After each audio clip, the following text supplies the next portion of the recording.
म्हणजे फारुकचं झाल्यानंतर महाराष्ट्र अंधश्रद्धा निर्मूलन समितीच्या वतीनं 5व्या विज्ञानाच्या विषयी जनजागृती करण्यासाठी म्हणून आज जी आपण व्याख्यानमाला घेत आहोत, त्या व्याख्यानमालेत अंधश्रद्धा निर्मूलन समिती, अंधश्रद्धा निर्मूलन ते वैज्ञानिक दृष्टिकोन आणि त्यानंतर जे विवेकवादाचं स्वप्न पाहते, त्या विवेकवादावरचं एक गीत मी तुमच्या समोर सादर करीत आहे.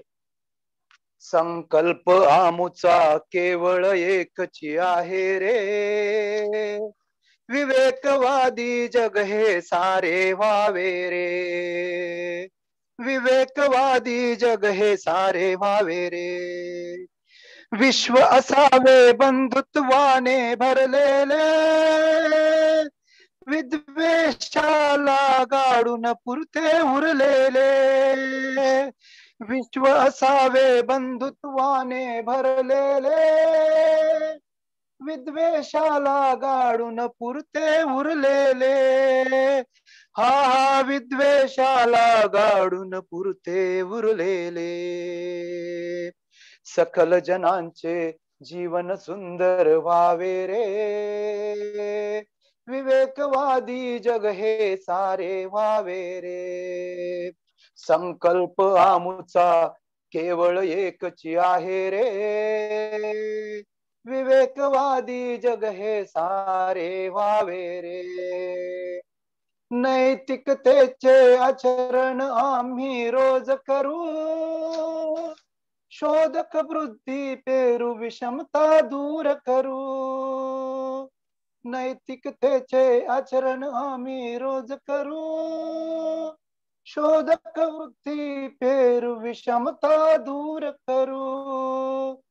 हा शोधक वृत्ती पेरू विषमता दूर करू. पुरस्कारूया बुद्धिवाद निरंतर रे, विवेकवादी जग हे सारे व्हावे रे. संकल्प आमुचा केवळ एकची आहे रे, विवेकवादी जग हे सारे व्हावे रे. धन्यवाद. धन्यवाद अण्णा कडलासकर. आज या ठिकाणी उपस्थित असणाऱ्या सर्व साथींचे, श्रोत्यांचे मी मनपूर्वक स्वागत करतो. अंधश्रद्धा निर्मूलन समिती आणि अंधश्रद्धा निर्मूलन वार्तापत्र आयोजित फसवे विज्ञान विरोधी, छद्म विज्ञान विरोधी जनजागरण ऑनलाईन व्याख्यानमालेसाठी उपस्थित सर्वांचे स्वागत. त्याचबरोबर मानसोपचार तज्ञ आजचे व्याख्याते डॉक्टर हमीद या ठिकाणी उपस्थित आहेत, त्यांचं देखील हार्दिक हार्दिक स्वागत. या ठिकाणी 11 ते 14 असे 4 दिवसाची व्याख्यानमाला आणीवानं अंधश्रद्धा निर्मूलन वार्तापत्रानं आयोजित केलेली होती. त्यामध्ये पहिल्या दिवशी डॉक्टर सत्यजित रथ ज्येष्ठ शास्त्रज्ञ या ठिकाणी बोललेले आहेत. त्याचबरोबर दुसऱ्या दिवशी डॉक्टर संतनू अभ्यंकर सुप्रसिद्ध विज्ञान लेखक आहेत, त्यांनी आपली मांडणी केलेली आहे.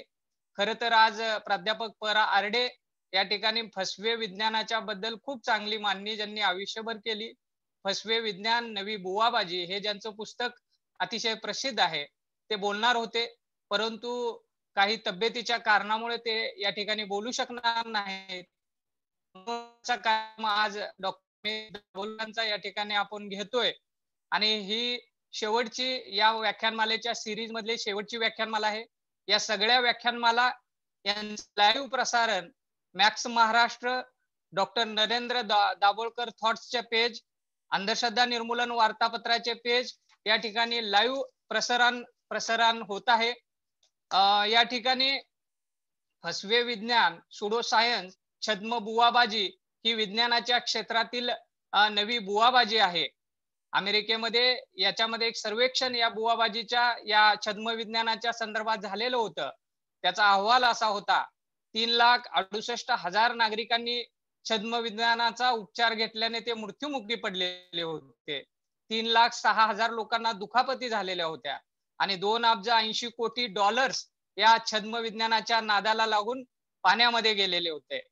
असाच प्रयोग जर भारतात झाला, असंच सर्वेक्षण जर भारतामध्ये झालं, तर आपल्याला त्याची भयावहता लक्षात येऊ शकते. किती नादी लागून लोक हे स्वतःचे जीव गमावत आहेत हे आपल्याला लक्षात येईल. छद्म विज्ञानाचा पसारा हा खूप मोठा आहे. ज्योतिष्य, वास्तुशास्त्र, चुंबक चिकित्सा, रेकी, निसर्गोपचार, अकुपंक्चर, हर्बल औषधे इथपासून ते सध्या कोरोनाच्या महामारीमध्ये गोमूत्र आणि शेण हे अंगाला लावणे आणि पिण्यापर्यंत, यज्ञ करून पर्यावरण शुद्ध करण्यापर्यंत, तसेच चंद्रपूर सारख्या ठिकाणी बकऱ्याचा बळी देऊन त्याचे रक्ताचे शिंतोडे गावाभरामध्ये उडवून गो कोरोना म्हणण्यापर्यंत इथपर्यंत हा छद्म विज्ञानाचा खूप मोठा पसार आहे. आपल्या लक्षात येत असेल की अशा पद्धतीनं नेमकं या पाठीमागे जाण्याची लोकांची मानसिकता काय असू शकेल. लोक या सगळ्या छद्म विज्ञानाला, फसव्या विज्ञानाला नेमकं बळी तर का पडत असावीत, असा ज्यावेळेला आपल्याला प्रश्न निर्माण होतो त्यावेळेला आपण याचं उत्तर या आपण मानस उपचाराकडून किंवा मानस तज्ञाकडूनच घेऊ शकतो. आणि त्यासाठीच आपण आपले या विषयातले तज्ञ व्याख्याते डॉक्टर हमीद दाभोलकर यांना प्राचारण केलेलं आहे. हमीद दाभोलकरांची ओळख अशी आहे, MBBS आणि DNB त्यांनी केलेलं आहे. मनोविकार तज्ञ म्हणून ते साताऱ्यात कार्यरत आहेत. अंधश्रद्धा निर्मूलन समितीचे ते कार्यकर्ते आहेत. महाराष्ट्र विवेक वाहिनी याचे ते संघटक आहेत. साधना ट्रस्ट आणि प्राज्ञ पाठशाळा या संस्थेचे ते विश्वस्त आहेत. परिवर्तन संस्थेच्या माध्यमातून मानसिक आरोग्य आणि व्यसन मुक्तीचे काम ते करत आहेत. सत्यमेव जयते या आमिर खानच्या कार्यक्रमामध्ये त्यांना या परिवर्तन संस्थेला पुरस्कार देखील मिळालेला आहे. डॉक्टर नरेंद्र दाभोलकर यांच्या सोबत त्यांनी प्रश्न मनाचे या पुस्तकाचे लिखाण केलेले आहे. विवेकाच्या वाटेवर हे पुस्तक देखील त्यांनी लिहिलेले आहे आणि या पुस्तकाला राज्य शासनाचा पुरस्कार देखील मिळालेला आहे. सध्या कोरोनाच्या काळामध्ये मानस मैत्र नावाची हेल्पलाईन ते चालवतात. या मानस मैत्र हेल्पलाईनच्या वतीनं ते मोफत समुपदेशन करतात आणि त्याचबरोबर 500 लोकांचं ट्रेनिंग देऊन मानस मित्र ही संकल्पना समाजामध्ये ते राबवत आहेत. असे आजचे तज्ञ, आजचे विषयाचे व्याख्याते डॉक्टर हमीद दाभोलकर उपस्थित आहेत. त्यांचं मी स्वागत करतो आणि त्यांना विनंती करतो की कृपया आपल्या विषयाची मांडणी त्यांनी करावी. डॉक्टर हमीद दाभोलकर. नमस्कार, धन्यवाद फारुख. माझा आवाज ऐकायला येतोय व्यवस्थित? हो, येतोय. उपस्थित सर्व श्रोते, बंधू भगिनी आणि सचे सर्व सहकारी, आज एका अतिशय कठीण आणि अवघड अशा कालखंडातनं आपण सगळेजण गेले वर्ष, सव्वा वर्ष जातोय. आणि त्या कालखंडात आपल्यातल्या अनेक जणांनी आपली जवळची माणसं गमावलेली आहेत, त्यांच्या कुटुंबातली माणसं गमावलेली आहेत. एक अनिश्चितता सगळ्या वातावरणामध्ये भरून राहिलेली आहे. अशा प्रसंगी आज आपण ही फसव्या विज्ञानाच्या विरोधी व्याख्यानमाला घेतोय, ती मोहीम चालवतोय. या परिस्थितीचं गांभीर्य आणि त्याची पार्श्वभूमी ही आपल्या सगळ्यांना माहिती आहे आणि कदाचित म्हणूनच या फसव्या विज्ञानाच्या विषयी आज बोलणं हे कधी नव्हे इतकं महत्वाचं झालेलं आहे. कारण की या कालखंडामध्ये योग्य माहिती यामधला फरक हा आपल्या कुणाहीसाठी जीव करू शकतो अशा स्वरूपाचा हा कालखंड आहे. आणि म्हणून या कालखंडात अंधश्रद्धा निर्मूलन समितीच्या वार्तापत्रांनी फसव्या विज्ञानाच्या विरोधातली ही व्याख्यानमाला घेतली, एक विशेषांक काढला. त्याच्यापूर्वी प्राध्यापक प.रा. आरडे यांचं पुस्तक या विषयावरचं प्रसिद्ध केलं आणि येते 6 महिने सातत्याने या विषयावरती जनजागरण केलं जाणार आहे. हे मला वाटतं महत्वाची बाब आहे. जितकं महत्वाचं करोनाच्या कालखंडामध्ये रुग्णसेवा देणं आहे, तितकंच किंवा त्याच्या जवळपास जाणारं महत्वाचं आजूबाजूच्या समाजाला योग्य स्वरूपाचं शास्त्रीय ज्ञान देणं देखील आहे. कारण की ते ज्ञान जर आपण या लोकांच्या पर्यंत पोहोचू शकलो नाही तर त्याचा परिणाम शेवटचा हा आपल्या आरोग्य व्यवस्थेवरती होणार आहे आणि तो होताना आपल्या सगळ्यांना दिसतोय. एक अतिशय अवघड आणि अस्वस्थ करणारा कालखंड आहे. आपल्याला करोना होईल का, आपल्या आजूबाजूच्या लोकांना होईल का, लस मिळेल का, आजारी पडलं तर ऑक्सिजन मिळेल का, बेड मिळेल का, व्हेंटिलेटर मिळेल का, अशा स्वरूपाच्या पासून ते आपल्या मुलांच्या शिक्षणाचं काय, म्हातारे आई वडील आहेत त्यांच्या विषयीच्या चिंता, अनेक जणांची रोजीरोटी या कालखंडामध्ये गमावली गेलेली आहे त्याच्याविषयीच्या चिंता, म्हणजे एका अतिशय अस्वस्थ करणाऱ्या, मानसिक दृष्ट्या चॅलेंजिंग ज्याला म्हणता येईल, आव्हानात्मक म्हणता येईल, अशा स्वरूपाच्या कालखंडामध्ये आपण सगळेजण राहतोय. आणि या कालखंडामध्ये छद्मविज्ञानाच्या आणि फसव्या विज्ञानाच्या विषयी जाणून घेणं हे अधिक महत्वाचं आहे. कारण की ज्या वेळेला माणसाचं मन अस्वस्थ असतं, ज्या वेळेला आपलं मन ताऱ्यावरती नसतं, त्यावेळेला चुकीच्या दाव्यांना बळी पडण्याची सगळ्यात जास्त शक्यता आपल्याला असते. आणि हे अतिशय कॉमन सेन्स गोष्ट आहे की ज्या वेळेला आपलं मन स्थिर आहे, आपण नीट विचार करू शकतोय, त्या परिस्थितीमध्ये देखील काही लोक या दाव्यांना बळी पडतात. पण ज्या वेळेला मन मुळात हळवं झालेलं आहे, अस्वस्थ झालेलं आहे, खूप भीती सर्वत्र व्यापून राहिली आहे, अशा कालखंडामध्ये हे होण्याची शक्यता जास्त असते. आणि म्हणून या कालखंडामध्ये आपण हे समजून घ्यायला पाहिजे. आणि मला हा विषय थोडासा आपण बदलून घ्यावा असं नंतर विषय जाहीर झाल्यानंतर वाटायला लागलं. आणि ते का ते मी तुम्हाला सांगतो. आपण असं म्हटलंय की लोक छद्मविज्ञानाला किंवा फसव्या विज्ञानाला बळी का पडतात, ते बदलून मला असं वाटायला लागलं की आपण छद्मविज्ञानाला किंवा फसव्या विज्ञानाला का बळी पडू शकतो आणि त्यापासून वाचायचं कसं, अशा पद्धतीनं आजचा हा विषय आपण थोडासा बदलून घेऊया. मुळामध्ये आपल्याला जे अपेक्षित आहे त्याच्यात आणि याच्यात तसं म्हटलं तर खूप फरक नाही, परंतु याला बळी पडणारे दुसरे कोणीतरी आहेत, आपण मात्र याच्यापासून वेगळे आहोत, अशा स्वरूपाची धारणा घेऊन जर आपल्यातलं कोणी इथं आलं असेल तर हे या निमित्तानं मी अधोरेखित करू इच्छितो की हे केवळ बाकीच्यांच्या पुरतं नाही, हे आपल्यातल्या सगळ्यांना देखील लागू पडणारी गोष्ट आहे. आणि एक छोटा सर्वे आपण जर केला, इथे 500 लोक आहेत या लाईव्ह वेबिनारला ऐकणारे आणि ऑनलाईन चॅनलवरती बघणारे देखील आणखीन काही लोक असतील, एक छोटा सर्वे आपण केला की ह्याच्यातल्या किती जणांनी आर्सेनिक अल्बम घेतलं, तर आपल्याला लक्षात येईल की सहजासहजी 25, 50, 100 माणसं या 500 लोकांच्या मध्ये निघतील की ज्यांनी आर्सेनिक अल्बम नावाची गोष्ट 1 वर्षापूर्वी असा दावा केला जात होता की हे तुम्ही सगळ्यांनी घ्या आणि हे घेतल्यानंतर कुणालाही करोना होणार नाही, ते 1 वर्षापूर्वी घेतलं. आज 1 वर्षानंतर त्या आर्सेनिक अल्बमचं नाव तरी कुठेतरी ऐकायला येत आहे का? अजिबात येत नाही. त्यामुळे भीतीच्या कालखंडामध्ये केवळ दुसरे कोणीतरी नाही तर आपण देखील या सगळ्याला बळी पडू शकतो. आणि म्हणून हे केवळ दुसऱ्यांसाठी नाहीये, आपल्या स्वतःसाठी देखील आहे, याची आपण एक नम्र जाणीव ठेवूया. दुसरा महत्वाचा मुद्दा मला मांडायचा तो असा की ह्याच्या पूर्वीचं जे पॅन्डेमिक होतं, म्हणजे जगभरामध्ये पसरलं जाणारं जे संसर्गजन्य आजार असतात त्याला पॅन्डेमिक म्हणतात, ते जवळजवळ 100 वर्षापूर्वी आलेलं. म्हणजे 1918च्या आसपास जी स्पॅनिश फ्लूची साथ आली होती ते शेवटचं पॅन्डेमिक होतं. आणि त्या पॅन्डेमिक नंतर गेल्या 100 वर्षामध्ये जगभरामध्ये अशा स्वरूपाचं भीतीचं सावट पसरवेल असा आजार आपण बघितलेला नाही. त्यापूर्वी अशा स्वरूपाच्या साथी मोठ्या प्रमाणामध्ये यायच्या आणि आपल्यातल्या अनेकांना याची कल्पना आहे की ज्या वेळेला अशा स्वरूपाच्या साथी होतात तर त्या साथी या माणसाच्या मुळातल्या अस्तित्वाची जी भीती असते त्या भीतीला ते छेडतात.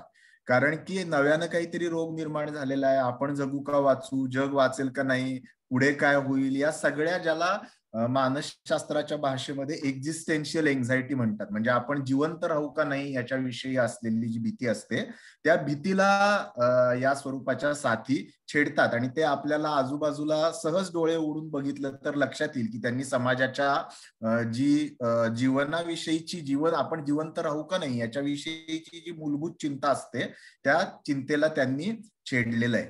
आता महत्वाचा मुद्दा मला तुम्हाला सांगायचा तो असा की आपल्या समाजामध्ये निर्माण झालेली बरीच सारी कर्मकांड, बऱ्याच साऱ्या अंधश्रद्धा या स्वरूपाच्या एक्झिस्टेन्शियल एन्झायटी, म्हणजे ज्याला आपण जगू का मरू, हे होतंय ते काय आहे, याच्यावरती आपला ताबा आहे का नाही, या स्वरूपाच्या भीतीमधून निर्माण होतात. म्हणजे डॉक्टर दाभोळकरांची भाषणं तुम्ही ऐकली असतील. डॉक्टर पूर्वी सांगायचे की विजा कार्यकारण भाव लोकांना कळायचं नाही, त्यावेळेला ज्या वेळेला आकाशात विजा कडकायच्या कडकडायच्या त्यावेळेला लोकांना कळायचं नाही कशामुळे वीज कडकडते आणि कशामुळे माणूस ती पडते कुठं आणि माणूस मरतो कसा. आणि म्हणून त्यांनी असा विचार करायला सुरुवात केला आदिम मानवाने की कदाचित कोणीतरी अशी शक्ती असेल की जी हे करत असेल आणि त्याच्यामुळे हे सगळं घडत असेल. आणि तिथून पुढे जे काही झालं ते सगळं आपल्याला माहिती आहे. पण माझा महत्वाचा मुद्दा असा आहे की ह्यात निर्माण झालेली बहुतांश कर्मकांड, प्रथा, धार्मिक श्रद्धा देखील यांचा उगम कधी झाला, त्या कशा तयार होतात याच्याविषयी आपल्याला काहीही माहिती मिळू शकत नाही आजच्या कालखंडात. म्हणजे साधं उदाहरण देतो मी तुम्हाला की वटसावित्रीचे पूजा, हे 7 फेरे मारले की पुढच्या वर्षी पुढच्या जन्मी चांगला पती मिळतो, ही कधी निर्माण झाली माहिती नाही आपल्यातल्या कोणालाही. अशा कितीतरी आहेत. म्हणजे शिंकल्यावरती काहीतरी होतं, शनिवारी हे केल्यावरती ते होतं, की या दिवशी केस कापू नयेत, उमऱ्यावरती ते करू नयेत. कधी सुरुवात झाली या गोष्टींची कुणालाही माहित नाही. कोणीतरी मागणं मागणं मागणं मागणं अशा हजारो वर्ष त्या आपल्याला सांगत आलेल्या आहेत. मला सांगायचा महत्वाचा मुद्दा असा आहे की करोनाच्या कालखंडाने आपल्या सगळ्यांना पहिल्यांदा ही अशी एक संधी दिलेली आहे की ज्या कालखंडात याची देही याची डोळा कर्मकांडांचा किंवा अंधश्रद्धांचा उगम होताना आपल्याला बघता येऊ शकतो. आणि ज्या वेळेला आपण अंधश्रद्धांचा उगम किंवा कर्मकांडांचा उगम कसा होतो हे बघतो आपण, त्यावेळेला आपण हे समजून घेण्याची आपली क्षमता नक्की वाढते की पूर्वी हे कसे निर्माण झाले असतील. एक कर्मकांड मी सांगतो, एकदम आधुनिक नवीन ब्रँड न्यू कर्मकांड आहे करोना मैया. की यापूर्वी कधी करोना महिन्याच्या विषयी कुठेही काही बोललं गेलेलं नाही, कारण करोना हा नावच आपल्याला यापूर्वी इतक्या मोठ्या प्रमाणात माहिती नव्हतं. त्यामुळे बिहार, उत्तराखंड, उत्तराचल आणि झारखंड मधल्या लोकांना ते माहीत असण्याचं कारण नाही. करोना आल्यानंतर त्यांनी काय केलं तर एका ठिकाणी जाऊन ते काय 4 गोष्टी पुरल्या आणि शुक्रवार करायला सांगितले आणि तिथे मंदिर बांधलं आणि असं सांगितलं की करोना मैयाची पूजा करायची, कर्मकांडाचा जन्म झाला. हे आपण बघितलं. आता ज्या वेळेला दुसरा महत्वाचा मुद्दा की ज्या वेळेला विज्ञान इतकं प्रगत झालेलं नव्हतं, ज्या वेळेला मायक्रोस्कोप नव्हता, ज्या वेळेला बॅक्टेरिया म्हणजे काय ते माहित नव्हतं, व्हायरस म्हणजे काय ते माहित नव्हतं, औषध काय द्यायचं, अँटीबायोटिक, अँटीव्हायरल, लस यातली कुठलीही गोष्ट ज्या वेळेला माहिती नव्हती, त्यावेळे कर्मकांडांचा जन्म होणं आणि आज हे सगळं माहित असताना कर्मकांडांचा जन्म होणं, याच्यामधला फरक आपण समजून घ्यायला पाहिजे. आज आपण असं म्हणतो की आपण विज्ञान युगात जगतो, तरी देखील ज्या पद्धतीनं शतकानुशतक पूर्वी कर्मकांड निर्माण होत होती, अंधश्रद्धा निर्माण होत होत्या, तशाच पद्धतीच्या अंधश्रद्धा आणि कर्मकांड निर्माण व्हायला लागले. आता तुम्ही म्हणाल याचा आणि छद्मविज्ञानाचा काय संबंध, तर ही गोष्ट मी तुमच्या सगळ्यांच्या निरीक्षणास आणून देऊ इच्छितो की हा असा कालखंड आहे की ज्या कालखंडामध्ये विज्ञान हे मोठ्या प्रमाणात समाजात पसरलेलं आहे. भले आपल्याला जेवढं योग्य वाटेल, जेवढं आवश्यक वाटेल तेवढं ते नाही पसरलं, परंतु त्या कालखंडाच्या तुलनेत तर खूपच पसरलेलं आहे. त्यामुळे हा पहिला असा कालखंड आहे की ज्या वेळेला आपल्याला एका बाजूला विज्ञानाची परिभाषा वाचून भोंदूगिरी करणं आणि दुसऱ्या बाजूला धर्माची परिभाषा वापरून भोंदूगिरी करणं, अशा दुहेरी आव्हानांना सामोरं जायला लागतंय. पूर्वी विज्ञानाची परिभाषा वाचून भोंदूगिरी केली जात नव्हती समाजामध्ये. त्यामुळं अंधश्रद्धा कशा निर्माण होतात, कर्मकांड कशी निर्माण होतात फसवणारी, आणि छद्मविज्ञानाचे दावे कसे निर्माण होतात, या दोन्ही, मला सांगायचा मुद्दा असा आहे की या दोन्हीमध्ये खूप मोठ्या प्रमाणामध्ये साम्य आहे. कारण की छद्मविज्ञान आणि अंधश्रद्धा हे एका पातळीवरती आपण केलेले फरक आहेत. माणसाच्या मनामध्ये ते एका पातळीवरती मेंदूला फसवणं. कसं फसवणं, एक धर्माचा आधार घेऊन फसवलं जातं आणि एकाकडे विज्ञानाचा आधार किंवा नाव घेऊन फसवलं जातं. मुळातला धर्म म्हणतो का लोकांना फसवा, तर नाही. मुळातलं विज्ञान म्हणतं का लोकांना फसवा, तर नाही म्हणत. परंतु या दोन्हीचा आधार घेतला जातो. त्यामुळं अंधश्रद्धा ना बळी पडण्याची मानसिकता आणि छद्मविज्ञानाला बळी पडण्याची मानसिकता, या दोन्हीमध्ये काही सामायिक गोष्टी आहेत आणि काही नव्याने निर्माण झालेल्या गोष्टी आहेत. हा महत्वाचा मुद्दा या निमित्ताने आपण समजून घ्यायला पाहिजे. जसं म्हटलं जातं की प्रत्येक अडचणीच्या कालखंडाला आपण त्याच्याकडे बघितलं तर त्याच्यामध्ये एक संधी दडलेली असते. तशी मला वाटतं या करोनाच्या कालखंडामध्ये ही खूप मोठी संधी दडलेली आहे समाज अभ्यासकांसाठी, अंधश्रद्धा निर्मूलनाचं काम करण्यासाठी, वैज्ञानिक दृष्टिकोनाचा अभ्यास करणाऱ्या लोकांच्यासाठी. आणि ती अशी आहे की या अंधश्रद्धा आणि हे छद्मविज्ञानाचे दावे हे कशा पद्धतीनं जन्माला येतात आणि ते कशा पद्धतीनं वाढतात. शास्त्रीय परिभाषेमध्ये याला नॅचरलिस्टिक एक्सपेरिमेंट असं म्हणतात. म्हणजे जो प्रयोग असतो तो आपल्याला प्रयोगशाळेमध्ये करायला लागतो, त्यासाठी काहीतरी वातावरण तयार करायला लागतं आणि त्या वातावरणामध्ये मग आपण प्रयोग करतो. पण काही प्रयोग असे असतात की जे समाजामध्ये घडत असताना आपल्याला त्याच्यातली निरीक्षणं नोंदवता येतात. त्यामुळे कोरोनाच्या कालखंडातलं हे एक अत्यंत महत्वाची बाब अशी आहे की ज्यांना वैज्ञानिक दृष्टिकोनाचा, ज्यांना कर्मकांडांचा, ज्यांना छद्मविज्ञानाच्या उगमाचा अभ्यास करायचा आहे, ज्यांना हे समजून घ्यायचंय, त्या लोकांच्यासाठी ही एक खूप महत्वाची संधी आहे. आणि त्याचं महत्व परवाच्या टाइम्स ऑफ इंडियाच्या अग्रलेखाने अधोरेखित केलंय. तुमच्यातले जे कोणी वाचत असतील टाइम्स ऑफ इंडिया त्यांनी वाचलं असेल की परवा टाइम्स ऑफ इंडिया भारतातलं जे महत्वाचं वृत्तपत्र आहे त्यांनी अग्रलेख लिहिलाय की कधी नव्हते या देशामध्ये वैज्ञानिक दृष्टिकोनाची आज गरज आहे आणि या वैज्ञानिक दृष्टिकोनाच्या माध्यमातूनच आपण हे कोरोनाचं जे आव्हान आहे ते परतवून लावू. दिल्लीमध्ये काम करणारे एक ज्येष्ठ सनदी अधिकारी आहेत, ते एडिटोरियल वाचल्यानंतर जे महाराष्ट्रातले साताऱ्याचे आहेत, आपल्या विचाराचे समर्थक आहेत, त्यांचा मला फोन आला आणि ते मला म्हटले की अरे हमीद एडिटोरियल वाचलंच का ते? तर मी म्हटलं वाचलं. मग ते म्हटले 30 वर्षापासून डॉक्टर नरेंद्र दाभोळकर आणि अनिस काय वेगळी सांगतेय? तर मला त्या क्षणी डॉक्टरांचे ते उद्गार आठवले की डॉक्टर असं म्हणायचे, डॉक्टर नरेंद्र दाभोळकर असं म्हणायचे की लोहियांचं वाक्य ते कोट करायचे की लोक मेरी बात मानेंगे जरूर लेकिन मेरे मरने के बाद, आणि पुढे असं म्हणायचे की माझ्या बाबतीत असं होऊ नये अशी माझी इच्छा आहे. पण खंत अशी आहे की ते आज घडलेलं आहे. आज समाज म्हणून आपल्याला एका बाजूला छद्मविज्ञान आणि अंधश्रद्धांचा ऑक्टोपस हा जरी आपल्या आजूबाजूला पसरत असला तरी आपल्या सगळ्यांना मनोमन हे पटलेलं आहे, कळलेलं आहे की यामधनं जर बाहेर पडायचं असलं तर वैज्ञानिक दृष्टिकोनाशिवाय दुसरा आपल्याला तरणोपाय नाही. आणि त्यामुळं या सगळ्या गोष्टींकडे आपण काय नजरेने बघू शकतो हे मला थोडंसं सुरुवातीला आपल्या सगळ्यांच्या समोर सांगायचं होतं. दुसरा महत्वाचा मुद्दा आहे डॉक्टर नरेंद्र दाभोळकरांचंच मी तुम्हाला उदाहरण जे आपण बघत होतो तेच थोडंसं पुढे नेऊन सांगतो. डॉक्टर तुमच्यातले अनेक अनिसचे कार्यकर्ते आहेत, तुम्ही हे भाषण नरेंद्र दाभोळकरांचं अनेक वेळा ऐकलं असेल, लिहिलेलं वाचलं असेल. विवेकवादाविषयी ते बोलताना असं म्हणायचे, मांडणी करताना, की धर्म आणि विज्ञान यांची दोन क्षेत्रामध्ये खरं तर जुगलबंदी राहिलेली आहे. त्यातला पहिला प्रश्न आहे सत्य काय आणि दुसरा प्रश्न आहे इष्ट काय, म्हणजे व्हॉट इज ट्रूथ आणि व्हॉट इज गुड. तर त्या मांडणीमध्ये डॉक्टर असं सांगायचे की व्हॉट इज ट्रूथ म्हणजे सत्य काय आहे, याविषयीच्या क्षेत्रात गेल्या 300 वर्षात विज्ञानाने धर्माचा निर्णायक, हे डॉक्टरांचे शब्द आहेत, निर्णायक पराभव केलेला आहे असं डॉक्टर म्हणायचे. आणि डॉक्टर गेल्यानंतरच्या गेल्या 7 वर्षाचा कालखंड याला आज सत्योत्तर जग असं म्हटलं जातं, पोस्ट ट्रूथ वर्ल्ड.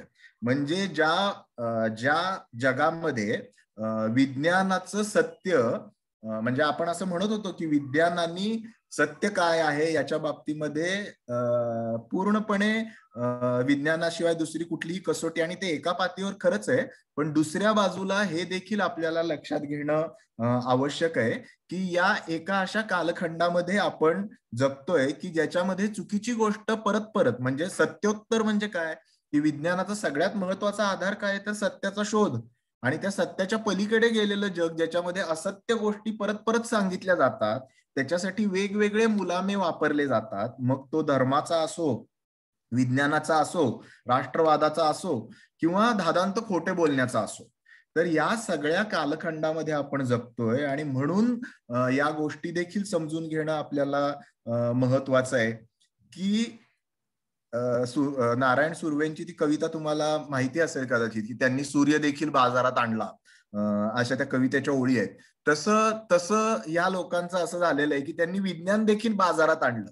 म्हणजे विज्ञान ज्याच्या माध्यमातून आपण सत्य शोधणार होतो, ज्याच्या माध्यमातून आपण योग्य काय आहे ते शोधण्याचा प्रयत्न करत होतो, त्या विज्ञानाचाच वापर यांनी चुकीच्या गोष्टी, अंधश्रद्धा पसरवण्यासाठी करायला सुरुवात केली आणि त्याला आपण छद्मविज्ञान म्हणतो, बरोबर की नाही? अशा स्वरूपाचे मेसेज आपल्यातल्या असंख्य जणांनी असंख्य ठिकाणी बघितलेले असतील की त्या मेसेज मधलं तथ्यांश जर सांगायचा असेल तर त्याच्यावरती वरती लिहिलेलं असतं की नासा के शास्त्रज्ञों ने बताया है, बरोबर की नाही? किंवा नासाच्या लोकांनी सांगितलेलं आहे. आता नासा म्हटलं की ते योग्यच असणार आहे, किंवा लॅन्सेट मध्ये छापून आलेलं आहे, किंवा परवा एक बातमी तुम्ही बघितली असेल की न्यू गार्डियन या वृत्तपत्र, गार्डियन हे खूप मानाचं वृत्तपत्र जगातलं समजलं जातं, 200 वर्ष ध्येयवादी पत्रकारिता करणारं आणि कुठल्याही सत्तेसमोर न झुकलेलं असं ते वृत्तपत्र आहे. त्याचा दाखला देऊन अशी बातमी फिरवली गेली व्हॉट्सअपवरती की त्यांनी भारताचं सध्याचं जे सरकार आहे त्यांचं किती कौतुक केलेलं आहे. आणि नंतर लक्षात आलं असं की ते मुळातलं गार्डियन नाहीच आहे. गार्डियननी त्याच्याविषयी खुलासा छापला की हे कुठलं तरी टिनपाट आडगावचं न्यू गार्डियन नावाचं वृत्तपत्र आहे आणि जे भारतामध्येच ज्याचं रजिस्ट्रेशन झालेलं आहे.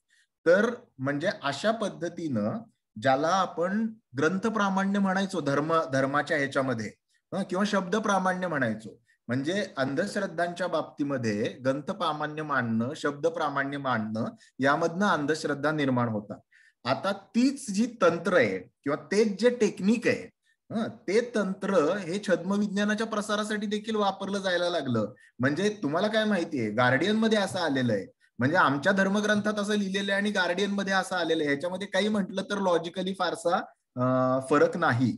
दुसऱ्या बाजूला हे देखील आपण समजून घ्यायला पाहिजे की नेचर मध्ये आलेलं आहे. नेचर हे जगातलं एक प्रसिद्ध वैज्ञानिक दृष्टिकोनाचा पुरस्कार करणारं, सगळ्यात चांगल्या पद्धतीचं शास्त्रीय माहिती असते अशा स्वरूपाचं नियतकालिक आहे. तर त्याच्यामध्ये आलेलं आहे, नासानी लिहिलेलं आहे. अशा स्वरूपाचे कितीतरी मेसेज, म्हणजे ग्रंथ प्रामाण्य किंवा शब्द प्रामाण्य या गोष्टी, किंवा अमेरिकेतल्या हार्वर्डच्या या शास्त्रज्ञांनी, मी तुम्हाला पुढे त्याच्याकडे येणार आहे, मला आपल्या एका सहकार्याने सांगितलं मानसशास्त्रीय दृष्ट्या देखील मनशांती वगैरे अशा ज्या सगळ्या गोष्टी आहेत त्याच्याविषयी पण तुम्ही बोला, म्हणून मी मनशांती विषय असलेली एक वेबसाईट बघत होतो आजच्या व्याख्यानाची तयारी करताना, आणि त्याच्यावरती असं लिहिलेलं आहे की हार्वर्डचे प्राध्यापक XYZ जे कोण आहेत, ज्यांचा सर्च केला तर ते सापडतच नाही, त्यांनी असं सांगितलेलं आहे की हे आमचं जे मनशांतीचं जे काही तंत्रज्ञान आहे ते सगळं तंत्रज्ञान योग्य आहे. आता हे कोण बाबा, हे हार्वर्डचे, आणि हार्वर्ड कोण? म्हणजे हे आमच्या धर्मग्रंथात सांगितलेल्या पेक्षा काही फार वेगळं नाही. हार्वर्ड चुकू शकत नाही का? हार्वर्डचा तो माणूस चुकू शकत नाही का?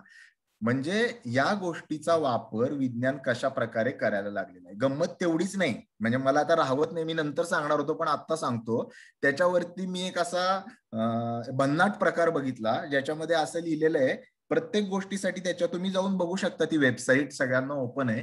त्याच्यामध्ये असं लिहिलेलं आहे रॅशनल पूजा 980 रुपये. आता रॅशनल पूजा काय प्रकार आहे म्हणून मी बघायला गेलो आतमध्ये, तर त्यांनी त्याच्या मागे त्याचं विज्ञान दिलेलं आहे की रॅशनली पूजा करण्याचे काय काय हे आहेत, आणि त्याबरोबर त्यांच्या वेबसाईटवरती एक रिसर्च नावाचा एक मोठा हे आहे की ज्याच्यामध्ये त्यांचा मूळ दावा आहे तुमच्या शरीरात काहीतरी एनर्जी असते आणि मग त्या एनर्जीचं इकडनं तिकडनं जाऊन, असं तुम्ही ऐकलेलं असेल. त्याच्यात मी काही त्याच्या खोलात जात नाही, ते एनर्जीच्या संबंधात असलेले सगळे दावे आहेत. तर त्याच्याविषयीची काही रिसर्च पेपर छापलेले आहेत. आता जसं हे आपण समजून घ्यायला पाहिजे की संशोधन हे नाव घेतल्याने कुणी संशोधक होत नाही, आणि जसं भोंदूगिरी करणारे लोक हे धर्माच्या, मग तो हिंदू, मुस्लिम, ख्रिश्चन, इसाई, बुद्ध कुठलाही असो, त्याच्या नावाखाली भोंदूगिरी करणारे लोक असतात, तसं विज्ञानाच्या नावाखाली देखील भोंदूगिरी करणारे, रजिस्ट्रेशन केलेले, स्वतःला शास्त्रीय म्हणणारे, कारण त्यांना लक्षात आलंय की शास्त्रीय म्हटलं की आपलं जे प्रॉडक्ट आहे ते बाजारामध्ये पटकन विकलं जातं. त्यामुळं एका पातळीवरती ते करत जरी असले अंधश्रद्धांच्याच बाजारातला व्यवसाय, दुसऱ्या पातळीवरती ते विज्ञानाची परिभाषा मात्र अतिशय हुशारीने वापरायला शिकलेले असतात. आणि छद्मविज्ञानामध्ये काय होतं तर विज्ञानाची परिभाषा, विज्ञानाची सूत्र, विज्ञानाचे दाखले असं म्हटल्यावरती, विज्ञान म्हटल्यावरती आपण म्हणतो अरे विज्ञान आहे हे, असं कोणीतरी सिद्ध केलेलं आहे, म्हणजे त्यामधून फसवलं जाण्याची शक्यता ही मोठ्या प्रमाणात वाढते. त्यामुळं सध्याचा जो छद्म विज्ञानाचा किंवा फसव्या विज्ञानाचा या बहुरूपी मायाजालाशी आपल्याला सामना करायचा आहे, ते एकाच पातळीवरती धर्माच्याशी पण जोडलं गेलेलं आहे आणि दुसऱ्या पातळीवरती विज्ञानाशी पण जोडलं गेलेलं आहे. ही गोष्ट आपल्याला मुळातनं माहिती असणं आवश्यक आहे. त्यामुळे या दोन वेगवेगळ्या गोष्टी नाहीत हे आपण समजून घेऊया. आता हे देखील आपण समजून घेऊया की एका बाजूला मुळात अशी देखील मांडणी करणारी लोक कमी नाहीत की काही धर्म जसा ख्रिश्चॅनिटी या धर्माचा उदय हा मुळात छद्म विज्ञानातून झालेला आहे अशी मांडणी केली जाते. आरडे सरांच्या पुस्तकामध्ये पण त्यांनी मांडणी उद्घृत केलेली आहे. कारण की उत्क्रांतीवाद ज्याला आज म्हणजे एकपेशीय प्राणी, मग बहुपेशीय प्राणी, मग माकड, माणूस असं जे आपण डार्विनचा उत्क्रांतीवाद शिकलेला आहे, त्या उत्क्रांतीवादाला पर्याय म्हणून ख्रिश्चॅनिटीमध्ये क्रिएशनिझम म्हणजे ही माणूस हा उत्क्रांतीतून निर्माण झालेला नसून तर त्यांची जी ख्रिश्चॅनिटीची जी थेरी आहे ऍडम, ईव आणि या सगळ्याशी संबंधित असलेली सफरचंद तर त्यामधून तयार झालेलं आहे. आणि आमच्या ज्या राज्यांमध्ये अमेरिकेमध्ये शालेय अभ्यासक्रमामध्ये उत्क्रांतीवाद शिकवायला सुरुवात केली त्याच ठिकाणी त्यांनी दबाव टाकून क्रिएशनिझम म्हणजे दैवी हस्तक्षेपामधून माणसाचा जन्म कसा झालेला आहे याच्याविषयी दबाव आणून शिकवायला सुरुवात करायला केली. त्यामुळे एका पातळीवरती विज्ञान आणि धर्म या दोन्हीची एका मर्यादे पलीकडे आपण वेगळे पण करू शकत नाही. आता एका वेगळा विषय अगदी ज्याला मी स्पर्श करणार आहे आणि पुढे जाणार आहे, पण ज्या वेळेला आपण लोक याला का भुलतात आणि म्हणून मी बदलून आपण याला का भुलतो असं म्हटलेलं आहे, तर अशी देखील मांडणी करणारे लोक समाजात कमी नाहीत. आणि त्यातल्या प्रत्येक मांडणीत काही तथ्य असू शकतं जे मी बोलल्यावरती कदाचित आपल्यातल्या काही जणांचं पित्त खवळू शकतं की अशी देखील मांडणी करणारे लोक आहेत की भांडवलशाही हे छद्म विज्ञान आहे. असं म्हटल्यावरती आपले जे कम्युनिस्ट सहकारी असतील ते खुश होतील. आणि मग अशी देखील मांडणी केली जाते की कम्युनिझम हे देखील छद्म विज्ञान आहे. कारण की विज्ञानाच्या पातळीवरती जे म्हणजे सामाजिक विज्ञानामध्ये एका मर्यादे पलीकडे तुम्ही काही गोष्टी सिद्ध करू शकत नाही. कम्युनिझमचा प्रयोग रशियामध्ये झाला आणि प्रयोग रँडमाइज कंट्रोल ट्रायल केली आहे का कुणी कम्युनिझमची?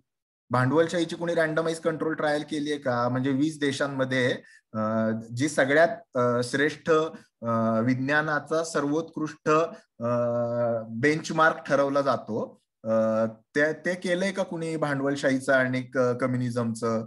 तर नाही केलेलं. परंतु तरी देखील त्याच्यामधल्या वेगवेगळ्या संकल्पनांना कमी अधिक आधार आपल्याला शोधता येऊ शकतात. त्यामुळं असं देखील आपण करू नये की छद्म विज्ञानाच्या विषयी आपण काम करायला लागलो मग वॉशिंग्टनच्या कुऱ्हाडीसारखं की हे घे आणि त्याला धोपट, ते घे आणि त्याला धोपट, आणि सगळ्याच गोष्टींना जे आपलं नाही ते आपला तो बाबा आणि दुसऱ्याचं ते कार्ट सारखं, आमचं ते विज्ञान आणि तुमचं ते छद्म विज्ञान, असं करणं हे देखील मला वाटतं योग्य नाही आपल्या दृष्टीनं. याच्या खोलात मी जाणार नाहीये, परंतु हे आपल्याला माहित असावं एवढ्यासाठी मी हे बोललो. मग आता कुठल्या छद्म विज्ञानाच्या गोष्टींविषयी मी बोलणार आहे की ज्याची कारणं आणि त्याच्यातनं बाहेर पडायचे उपाय? तर मी तुम्हाला सांगतो की आरडे सरांच्या पुस्तकामध्ये खूप छान यादी आहे. तुम्ही सगळेजण ते पुस्तक वाचा. फसवे विज्ञान नवी बुवाबाजी नावाचं अतिशय चांगलं संग्रही ठेवावं असं पुस्तक आहे. तुमच्यातल्या ज्यांना पाहिजे असेल त्यांनी चॅट बॉक्स मध्ये लिहा. तुम्हाला ते कसं मिळेल याच्याविषयी आणि सचे लोक सांगू शकतील. 50% सवलतीच्या दरात ते उपलब्ध आहे आणि त्याच्यामध्ये एक खूप मोठी यादी दिलेली आहे. त्यातल्या सगळ्याविषयी मी बोलणार नाहीये, पण काही छोट्या छोट्या गोष्टी सांगतो की ज्याच्याविषयी मी बोलणार आहे छद्म विज्ञान म्हणून, आणि ज्या अगदी धडधडीतरित्या ढोबळमानाने ज्यांना कुठलाही वैज्ञानिक आधार सिद्ध करता येऊ शकत नाही अशा स्वरूपाच्या गोष्टी आहेत या. जसं की मिड ब्रेन ऍक्टिव्हेशन म्हणजे काय, तर मेंदूतला मध्यमेंदू नावाचा एक भाग असतो आणि त्या मध्यमेंदूचं तुमच्या आम्ही ऍक्टिव्हेशन करतो आणि ते केल्यावरती काय होतं तर डोळ्याला पट्टी बांधलेली असते आणि तरी देखील तुम्हाला पुस्तक वाचता येऊ शकतं. आता मुळामध्ये मिड ब्रेनचा आणि दिसण्याच्या क्रियेचा एकमेकांशी काही संबंध नाही. त्याच्यामुळे मुळात हा जो दावा आहे तो जैविक जी माणसाच्या मेंदूची रचना आहे त्या रचनेशी काही त्याचा संबंधच नाही. त्यामुळे पुढची चिकित्सा करण्याचीच गरज नाही याच्यामध्ये, कारण दिसण्याची जी क्रिया आहे ती मेंदूच्या मागच्या भागामध्ये होते. आणि मिड ब्रेन मधनं दिसण्याच्या क्रियेतली कुठलीच गोष्ट केली जात नाही. त्यामुळे ज्यांनी अॅनाटॉमी म्हणजे शरीरशास्त्र शिकलेलं आहे तो कुठलाही माणूस याच्यावरती विश्वास ठेवणं शक्यच नाही. त्यामुळे पुढे त्याची चिकित्सा करणं ही फार दूरची गोष्ट आहे. किंवा डॅक्टिलोग्राफी म्हणून नवीन आता आलेलं आहे, म्हणजे हस्तरेषांचं शास्त्र. म्हणजे काय तर तुमचा ज्योतिषाचा धंदा जर नीट चालत नसेल तर हे नवीन आधुनिक ज्यांना आम्ही ज्योतिषावरती विश्वास ठेवतो हे मान्य करणं थोडंसं कमीपणाचं वाटत असेल त्यांच्यासाठी डॅक्टिलोग्राफी म्हणजे हातावरच्या रेषा तुमच्या ज्या असतात त्याच्यावरनं तुमच्या बुद्धिमत्तेचं मापन केलं जाईल, अशा स्वरूपाच्या गोष्टी त्याच्यामध्ये. Flower remedies, handwriting experts, असे नवीन ॲक्युपंक्चर, ॲक्युप्रेशर, नंतर सोराजेम, magnet therapy, dowsing, mind problem, brain problem, hypnosis काही अर्थाने त्याच्याविषयी मी बोलणार आहे. नंतर गर्भसंस्कार, खूप मोठी यादी आहे. आणि याच्या बरोबर म्हणजे हे तर ज्यांचे धंदेवाईक पद्धतीनं केलं जातं त्या स्वरूपाची यादी आहे. पण या पलीकडे गेल्या काही दिवसांमध्ये, गेल्या काही वर्षांमध्ये जे दावे आपल्या आजूबाजूला केले गेले त्याच्याविषयी पण बोलणार आहे मी. आपल्या देशाचे माननीय पंतप्रधान 2014 साली एका हॉस्पिटलचं उद्घाटन करताना असं म्हणाले की आमच्या इथे पूर्वजांपासून ते प्लास्टिक सर्जरी होती, कारण की गणपती हे प्लास्टिक सर्जरीचं रूप आहे. तर हे छद्मविज्ञानाचं अतिशय चांगलं उदाहरण आहे की आपण एका पातळीवरती विज्ञानाच्या सगळ्या फायद्यांचा, हॉस्पिटलचा विचार करतोय, पण दुसऱ्या पातळीवरती आपली जी पूर्वज होते ते कसे जगामध्ये श्रेष्ठ होते हे कुठलाही पुरावा न देता, कुठल्याही चिकित्सेमध्ये न जाता दावे करणं हे आपल्या आजूबाजूला घडतंय. याच्यामध्ये त्या अर्थाने काही थेट व्यवसाय नाही, जसं हे डाउजिंग वाले करतात, ॲक्युप्रेशर वाले करतात, ॲक्युपंक्चर वाले करतात, तसं नाही याच्यामध्ये. पण समाजाच्या बुद्धीला भ्रष्ट करणारी स्टेटमेंट आहेत ह्याच्यामध्ये, छद्मविज्ञान आहेत. अशा स्वरूपाचे दावे गेल्या 5 वर्षामध्ये आपण कितीतरी वेळेला ऐकलेले आहेत की पूर्वीच्या काळी आमच्या इथे शास्त्र किती प्रगत होतं, कौरव हे किंवा कर्ण हे टेस्ट ट्यूब बेबीचं हे उदाहरण आहे, किंवा कौरव हे क्लोनिंगचं उदाहरण आहे, किंवा दूरचित्रवाणी म्हणजे संजय, महाभारतातला संजय म्हणजे आजचं दूरचित्रवाणी किंवा इंटरनेट आहे. तर याविषयीचे दावे कुणी करायला काहीच हरकत नाही. आणि त्या कालखंडामध्ये त्या सगळ्या कल्पना या जिनियस होत्या, कारण की त्या कालखंडामध्ये केवळ मेंदूच्या आधाराने कुठलाही दुसरा बाह्य मदत नसताना अशा गोष्टींची कल्पना त्या लोकांनी केली. पण शेवटी त्या कल्पना होत्या. त्या जेव्हा कल्पना प्रत्यक्षात प्रयोगांमध्ये तपासल्या जातात आणि त्या तपासल्यानंतर परत परत तपासल्या जातात, तटस्थ व्यक्तींकडनं तपासल्या जातात आणि त्यानंतर त्याचं विज्ञानात रूपांतर होतं. त्यामुळे यातली कुठलीही गोष्ट ही चिकित्सेला ओपन नाही, चिकित्सेला उपलब्ध नाही. आणि म्हणून आपल्याला समजून घ्यायला पाहिजे की हे सुद्धा सगळे छद्मविज्ञानाचे दावे आहेत. गमतीचा भाग असा की मगाशी मी जसं म्हटलं ना, त्यांनी सूर्य देखील बाजारात आणलं, तसं त्यांनी इंडियन सायन्स काँग्रेसला देखील सोडलं नाही. 2015, 16, 17 सालच्या इंडियन सायन्स म्हणजे जी भारतातल्या शास्त्रज्ञांनी शास्त्र या विषयावरती एकत्र येऊन उहापोह करावी म्हणून जी कॉन्फरन्स भरते, त्या कॉन्फरन्समध्ये अशा स्वरूपाची प्रेझेंटेशन केली गेली की शंखनाद करून मी माझं सेशन चालू करतो, कारण त्याच्यामुळे पॉझिटिव्ह एनर्जी सगळीकडे भरली जाईल आणि तुम्हाला आरोग्य चांगलं मिळेल. एका माणसांनी असा पेपर सबमिट केला, त्याच्यामध्ये जे कॅप्टन होते पूर्वी वायुदलामध्ये, की प्राचीन भारत आणि विमान उडवण्याची कला. तर हे सगळं आपल्या आजूबाजूचं वास्तव आहे. या सगळ्या छद्मविज्ञानाचं जे मायाजाल आहे त्याच्या अनुषंगाने मी आपल्या सगळ्यांशी बोलणार आहे. आता हे सगळं घडत असताना आपल्या इथले जे भले मोठे थोर म्हणता येतील अशा स्वरूपाचे बाबा बुवा आहेत, अशांची काही 4-5 जणांची पण मी उदाहरणं देऊ इच्छितो मुद्दामून या ठिकाणी. आणि त्यासाठी तुम्ही ऑनलाईन जाऊन जर सर्च केलात तर तुम्हाला सहज मिळेल. तर श्रीश्री नावाचे एक आहेत असेच खूप मोठे, ज्यांना काही लक्षावधी लोक फॉलो करतात, ज्यांचे स्वतःचे चॅनल आहेत, जे अगदी काश्मीर पासून कन्याकुमारी पर्यंत कुठल्याही विषयावरती बोलणं त्यांना वर्ज नाही. तर त्यांनी करोनाची इम्युनिटी वाढवण्यासाठी एक औषध चालू केलं, आणलं बाजारामध्ये. आणि त्याच्याविषयीचा व्हिडिओ तुम्ही बघा जाऊन, उपलब्ध आहे, त्यांच्या स्वतःच्या आवाजामध्ये उपलब्ध आहे.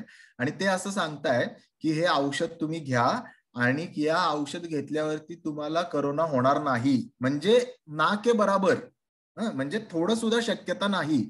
आणि जर तुम्हाला जर झालाच असेल तर 2-4 दिवसात बरा होईल, असा दावा ते करतायत. त्या दाव्याच्या पुष्ट्यार्थ म्हणजे त्याच्या समर्थनार्थ ते काय सांगतायत, हमने 100 लोगों पे इसका ट्रायल किया है, रिसर्च ट्रायल किया है.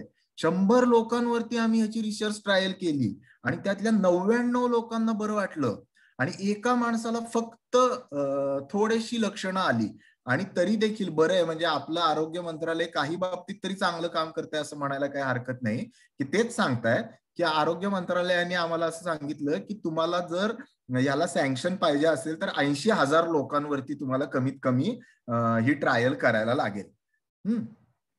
आणि त्यांनी काय, त्यांना ट्रायलची काही गरज नाही, कारण त्यांनी ते विकताना विकलं इम्युनिटी बुस्टर म्हणून, याच्यामुळे तुमची इम्युनिटी वाढते. परमिशन घेतली इम्युनिटी वाढवण्यासाठी आणि सांगताना सांगतायत की यांनी तुमचा आजार पण बरा होतो. आता 100 लोक कुठनं आणली, ती आधी करोना झालेली होती का, बरी झालेली होती का, कोणी टेस्ट केलं, तुम्हीच टेस्ट केलं का दुसऱ्या लोकांनी टेस्ट केलं? या देशामध्ये ICMR नावाची संस्था आहे, Indian council for medical research, NIV नावाची संस्था आहे. त्या संस्थांचा याच्यामध्ये काहीतरी रोल होता का? जागतिक संस्था आहे, WHO आहे, आणखीन कोणीतरी आहे, 100 संस्था आहेत, यांच्यातल्या कोणी त्याचा अभ्यास केला का? एखाद्या गोष्टीचा प्रभावी आहे ते समजण्यासाठी, ज्याला सॅम्पल साईज म्हणतात प्रयोगाचा, म्हणजे किती लोकांवरती जर प्रयोग केला तर हे सिद्ध होतं, याच्याविषयीचे आकडे म्हणजे काय, तर ह्यांनी 100 म्हटलं की 100, हा त्यांचा दावा करण्याची पद्धती आहे, हे तुम्ही लक्षात घ्या. आणि हे आपल्या आजूबाजूला घडतंय. दुसरे एक सद्गुरू आहेत, ते सद्गुरू पण अशा स्वरूपाचे दावे करण्यापासून तुम्ही जर बघितलं असेल तर गेल्या वर्षभरामध्ये बहुतांश मेन पेपर आहेत जे आपले, त्या सगळ्या पेपरमध्ये यांचे कॉलम भरभरून वाहत आहेत की कसं तुम्ही काय काय करायला पाहिजे. खरं तर त्यातले कॉलम तुम्ही जर नीट वाचले ना तर त्याच्यामध्ये बेसिक मानसशास्त्र सोडलं तर काही नाही. साध्या साध्या मानसशास्त्रातल्या गोष्टी आहेत ज्या कोणीही सांगू शकतं, आपला मानस मित्र पण सांगू शकतो. त्यासाठी सद्गुरू श्री श्री रामदेव यांची कुणाचीही गरज नाही, हे तुम्ही लक्षात घ्या. रामदेव बाबांनी तर त्याच्या पलीकडे गेले, त्यांनी आधी औषध जाहीर केलं, नंतर आरोग्य मंत्र्यांच्या बरोबरीनं आधी लस काहीतरी त्यांनी जाहीर केली, मला वाटतं, मला तर नक्की आठवत नाही काय त्यांनी जाहीर केलं ते, एखादं औषध जाहीर केलं, मग त्याला म्हटले इम्युनिटी बुस्टर म्हटले. आता कुठे गेलं ते? आता त्याच्याविषयी कोणी बोलत नाही, बरोबर की नाही? आणि त्याची ट्रायल काय आहे, त्याचा डेटा कुठे आहे, त्याची चिकित्सा कुठे केली, आपण स्वतःनीच ती केली का, आणि असं म्हणून ते मार्केटमध्ये उपलब्ध आहे, लोक ते घेतायत. हे सगळं आपल्याकडे चालू आहे. आता हे छद्मविज्ञान आहे का? हे धोकादायक आहे का? तर नक्की धोकादायक आहे, नक्की छद्मविज्ञान आहे. कारण की ज्याची कुठलीही चिकित्सा केली जात नाही, ज्याची कुठलीही तपासणी नाही, अशा सगळ्या या गोष्टी आहेत. त्याच्यामुळे हे काही कोट्यवधी लोक ज्यांचा विचार मानतात, अशी लोक जर अशा प्रकारच्या गोष्टी सांगत असतील, या देशाचे आरोग्य मंत्री त्या, आणि ह्या तर मी फक्त औषधाच्या संदर्भातल्या बोलल्यात बरं का, बाकी होम हज्ञ, होम हवन, गोमूत्र, शेण, काउडंग थेरपी, या सगळ्या गोष्टींविषयी तर मी बोलतच नाहीये की ज्याच्यामध्ये रूढ अर्थाने काहीही कॉमन सेन्स देखील असू शकत नाही. त्यातल्या त्यात बरं काय आहे की इंडियन मेडिकल असोसिएशन सारख्या गोष्टी अशा यांनी याच्या बाबतीत काही ना काहीतरी भूमिका घेतली. आता ह्याचा मागचा आपण समजून घेण्याची काय गरज आहे, हे समजून घेण्याची गरज आहे. लोक म्हणतात काय हरकत आहे, घेतला आर्सेनिक अल्बम, काय होतंय त्यांनी, तोटा तर नाही ना झाला. आपण हे समजून घ्यायला पाहिजे की अशा स्वरूपाच्या ज्या उपचार पद्धती असतात त्या गंभीर दृष्ट्या त्रासदायक देखील लोकांना ठरू शकतात. का? कारण की एक तर त्यामध्ये फुकट येतं का करोनिल किंवा हे इम्युनिटी बुस्टर, ते ते मार्केटमध्ये विकतात कशासाठी? ते कारण ते पैसे मिळतात त्याच्यामधनं, साधी गोष्ट आहे. आणि ते पैसे वापरून त्याच्यातनं ते अर्थसत्ता आणि पुढे जाणारी धर्मसत्ता या दोन्हीसाठी तुम्हालाच चुकीच्या गोष्टी विकून, आपल्यालाच चुकीच्या गोष्टी विकून त्याचा वापर केला जातो आणि आपण मूर्ख बनतो. कारण की आपल्याला विज्ञानाची खरी पद्धती माहिती नसते, आपण समजून घेतलेली नसते. आपण केवळ भीतीपोटी ते विकत घेतो. त्यातनं वेळ जातो, श्रम जातो, पैसा जातो. स्टीव्ह जॉबचं उदाहरण तुम्हाला माहित असेल. स्टीव्ह जॉब हा ऍपल कॉम्प्युटर म्हणजे तंत्रज्ञान, विज्ञान तंत्रज्ञानातला दादा, की ज्याच्या कर्तृत्वाविषयी आणि ज्याच्या ह्याच्याविषयी किती बोलावं तितकं कमी आहे. पण ज्या वेळेला त्याला पॅन्क्रियाचा आजार झाला त्यावेळेला त्यांनी 1 वर्ष नॅचरोपॅथी, गाजराचा ज्यूस आणि काय काय काय काय करण्यामध्ये घालवलं. आणि त्यानंतर तो आजार इतका बळावला की उपचारासाठी आवश्यक असलेला कालावधी हा तोपर्यंत निघून गेला होता. म्हणजे तुम्ही विज्ञानाचं, डॉक्टर जे म्हणायचे की त्यांनी विज्ञानाची सृष्टी घेतली होती सगळी, पण दृष्टी नव्हती घेतली. त्यामुळे या गोष्टी, या मगाशी फारुकनी सांगितलं की इतक्या लोकांचे जीव गेले त्याच्यामध्ये. लोक आर्सेनिक अल्बम घेऊन फिरणारी अशी मी बघितली की मास्क घालायची काय गरज आहे आम्हाला, आता आम्ही आर्सेनिक अल्बम घेतलंय, किंवा आम्ही हे इम्युनिटी बुस्टर घेतलंय, आम्हाला सोशल डिस्टन्सिंग नाही पाळलं तरी पण चालतंय. अशा स्वरूपाच्या गोष्टींच्या मधून याचे धोके तयार व्हायला लागतात. आणि म्हणून ह्याच्याविषयी आपण समजून घ्यायला पाहिजे. आणखीन गंभीर बाब अशी आहे की हे नुसतं धोकादायक नाही तर हे धादांत खोटं आहे. हे जी माणसं त्या डॉक्टरवरती, त्या बाबावरती विश्वास ठेवून ही औषधं घेतायत, त्यांची फसवणूक नाहीये का? ही कृतज्ञता नाहीये का की आपल्यावर विश्वास ठेवून जी माणसं घेतायत त्यांना आपण योग्य ती गोष्ट द्यायला पाहिजे, ती आपण चुकीची गोष्ट देता कामा नये. त्यांना खोटी आशा नाही दाखवता कामा की ही आशा घेतल्यानंतर तुमचा करोना बरा होईल म्हणून 4 दिवस तो माणूस घरामध्येच राहिला, मी गोळ्या घेतल्यात, आणि नंतर करोना वाढल्यावरती डॉक्टरकडे गेला तर त्याची जबाबदारी कोण घेणार? त्यामुळे या सगळ्या गोष्टींचा गंभीर परिणाम होऊ शकतो, याची आपण नोंद घ्यायला पाहिजे. आता सगळ्यात महत्वाचा भाग की असं का बरं घडतं? आपण आपल्या आजूबाजूला इतकी लोक जे आपल्याला रूढ अर्थाने चिकित्सक वाटत असतात, जे आपल्याला रूढ अर्थाने शाणी सुरती वाचत असतात, विचार करणारी वाटत असतात, ती माणसं देखील या गोष्टींना बळी पडलेली आपण ज्या वेळेला बघतो त्यावेळेला आपल्यालाच आतमधून हलायला होतं की अरे ते ब्रुटस U2 असं म्हणतात ना, तसं ते आहे की अरे तुम्ही तर विज्ञानवादी आणि तरी पण तुम्ही हे कसं करताय, असा प्रश्न आपल्या मनामध्ये येऊ शकतो. पण हे जर आणि हे आपल्या आजूबाजूला आपल्याला दिसतंय, म्हणजे केवळ याला बळी पडणारी माणसं ही धर्मबोळी आहेत का? तर नाहीत. अदरवाईज दैनंदिन जीवनामध्ये तुमच्या माझ्यासारखी विचार करणारी, वैज्ञानिक दृष्टिकोनाचा अंगीकार करणारी लोक देखील याला फसू शकतात आणि त्याची कारणं आपण समजून घ्यायला पाहिजे. का फसतात? सगळ्यात पहिलं आणि महत्वाचं कारण आहे, मी काही महत्वाची कारणं तुम्हाला सांगणार आहे. एक सगळ्यात पहिलं आणि महत्वाचं कारण आहे ते म्हणजे भीती. आता भीती ही, आणि जी गेल्या कालखंडामध्ये आपल्याला सगळ्यांना खूप अनुभवाला आलेली आहे. मगाशी मी जी भीती म्हटली की जी एक्झिस्टेन्शियल एन्झायटी ज्याला म्हणतात, म्हणजे आपण जिवंत राहू का नाही, जगू का नाही, याच्याविषयीची जी भीती आहे, जी मूलभूत भीती आहे माणसाची, म्हणजे जॉब लागेल का नाही, लग्न होईल का नाही, ती मुलगी मला हो म्हणेल का नाही, किंवा आणखीन काही, या वरच्या चिंता आहेत. यांनी काही फारसं आयुष्यात होत नाही, परंतु मी जिवंत राहील का नाही, ही जी भीती आहे ती माणसाला समूळ हलवते आणि ते आपण या कालखंडामध्ये अनुभवतो. त्यामुळे ही चिंता ज्या वेळेला मनामध्ये निर्माण होते त्यावेळेला काय होतं माणसाच्या मेंदूमध्ये, हे बघा, माणसाचा मेंदू साधारण असा असतो, हे चित्र आहे. हा जो खालचा आहे हा मेंदूचा स्टेम म्हणजे ब्रेन स्टेम म्हणतात. हा जो भाग आहे हा भावनांचा मेंदू म्हणजे लिम्बिक ब्रेन त्याला म्हणतात, आणि हा त्याच्यावरती निर्माण झालेला विचारांचा मेंदू म्हणजे निओ कॉर्टेक्स असं त्याला म्हणतात. याच्यामध्ये सगळा आपला वैज्ञानिक दृष्टिकोन असतो, याच्यामध्ये भावना असतात. आता ज्या वेळेला खूप भीती निर्माण होते त्यावेळेला काय होतं, जसा आता हे आपल्याकडे मेंदूविषयी काही शिकवत नाही त्यामुळे मेंदूचं आपल्या लक्षात येत नाही, पण मोबाईलचं उदाहरण दिलं की लोकांच्या लक्षात येतं. मोबाईल हँग झालेला कळतो का? तर लोकांना कळतं मोबाईल हँग झालेला, पण मेंदू हँग झालेला कळत नाही, कारण मेंदूविषयी आपल्याला कोणी सांगितलेलंच नाही की मेंदू कसा हँग होतो.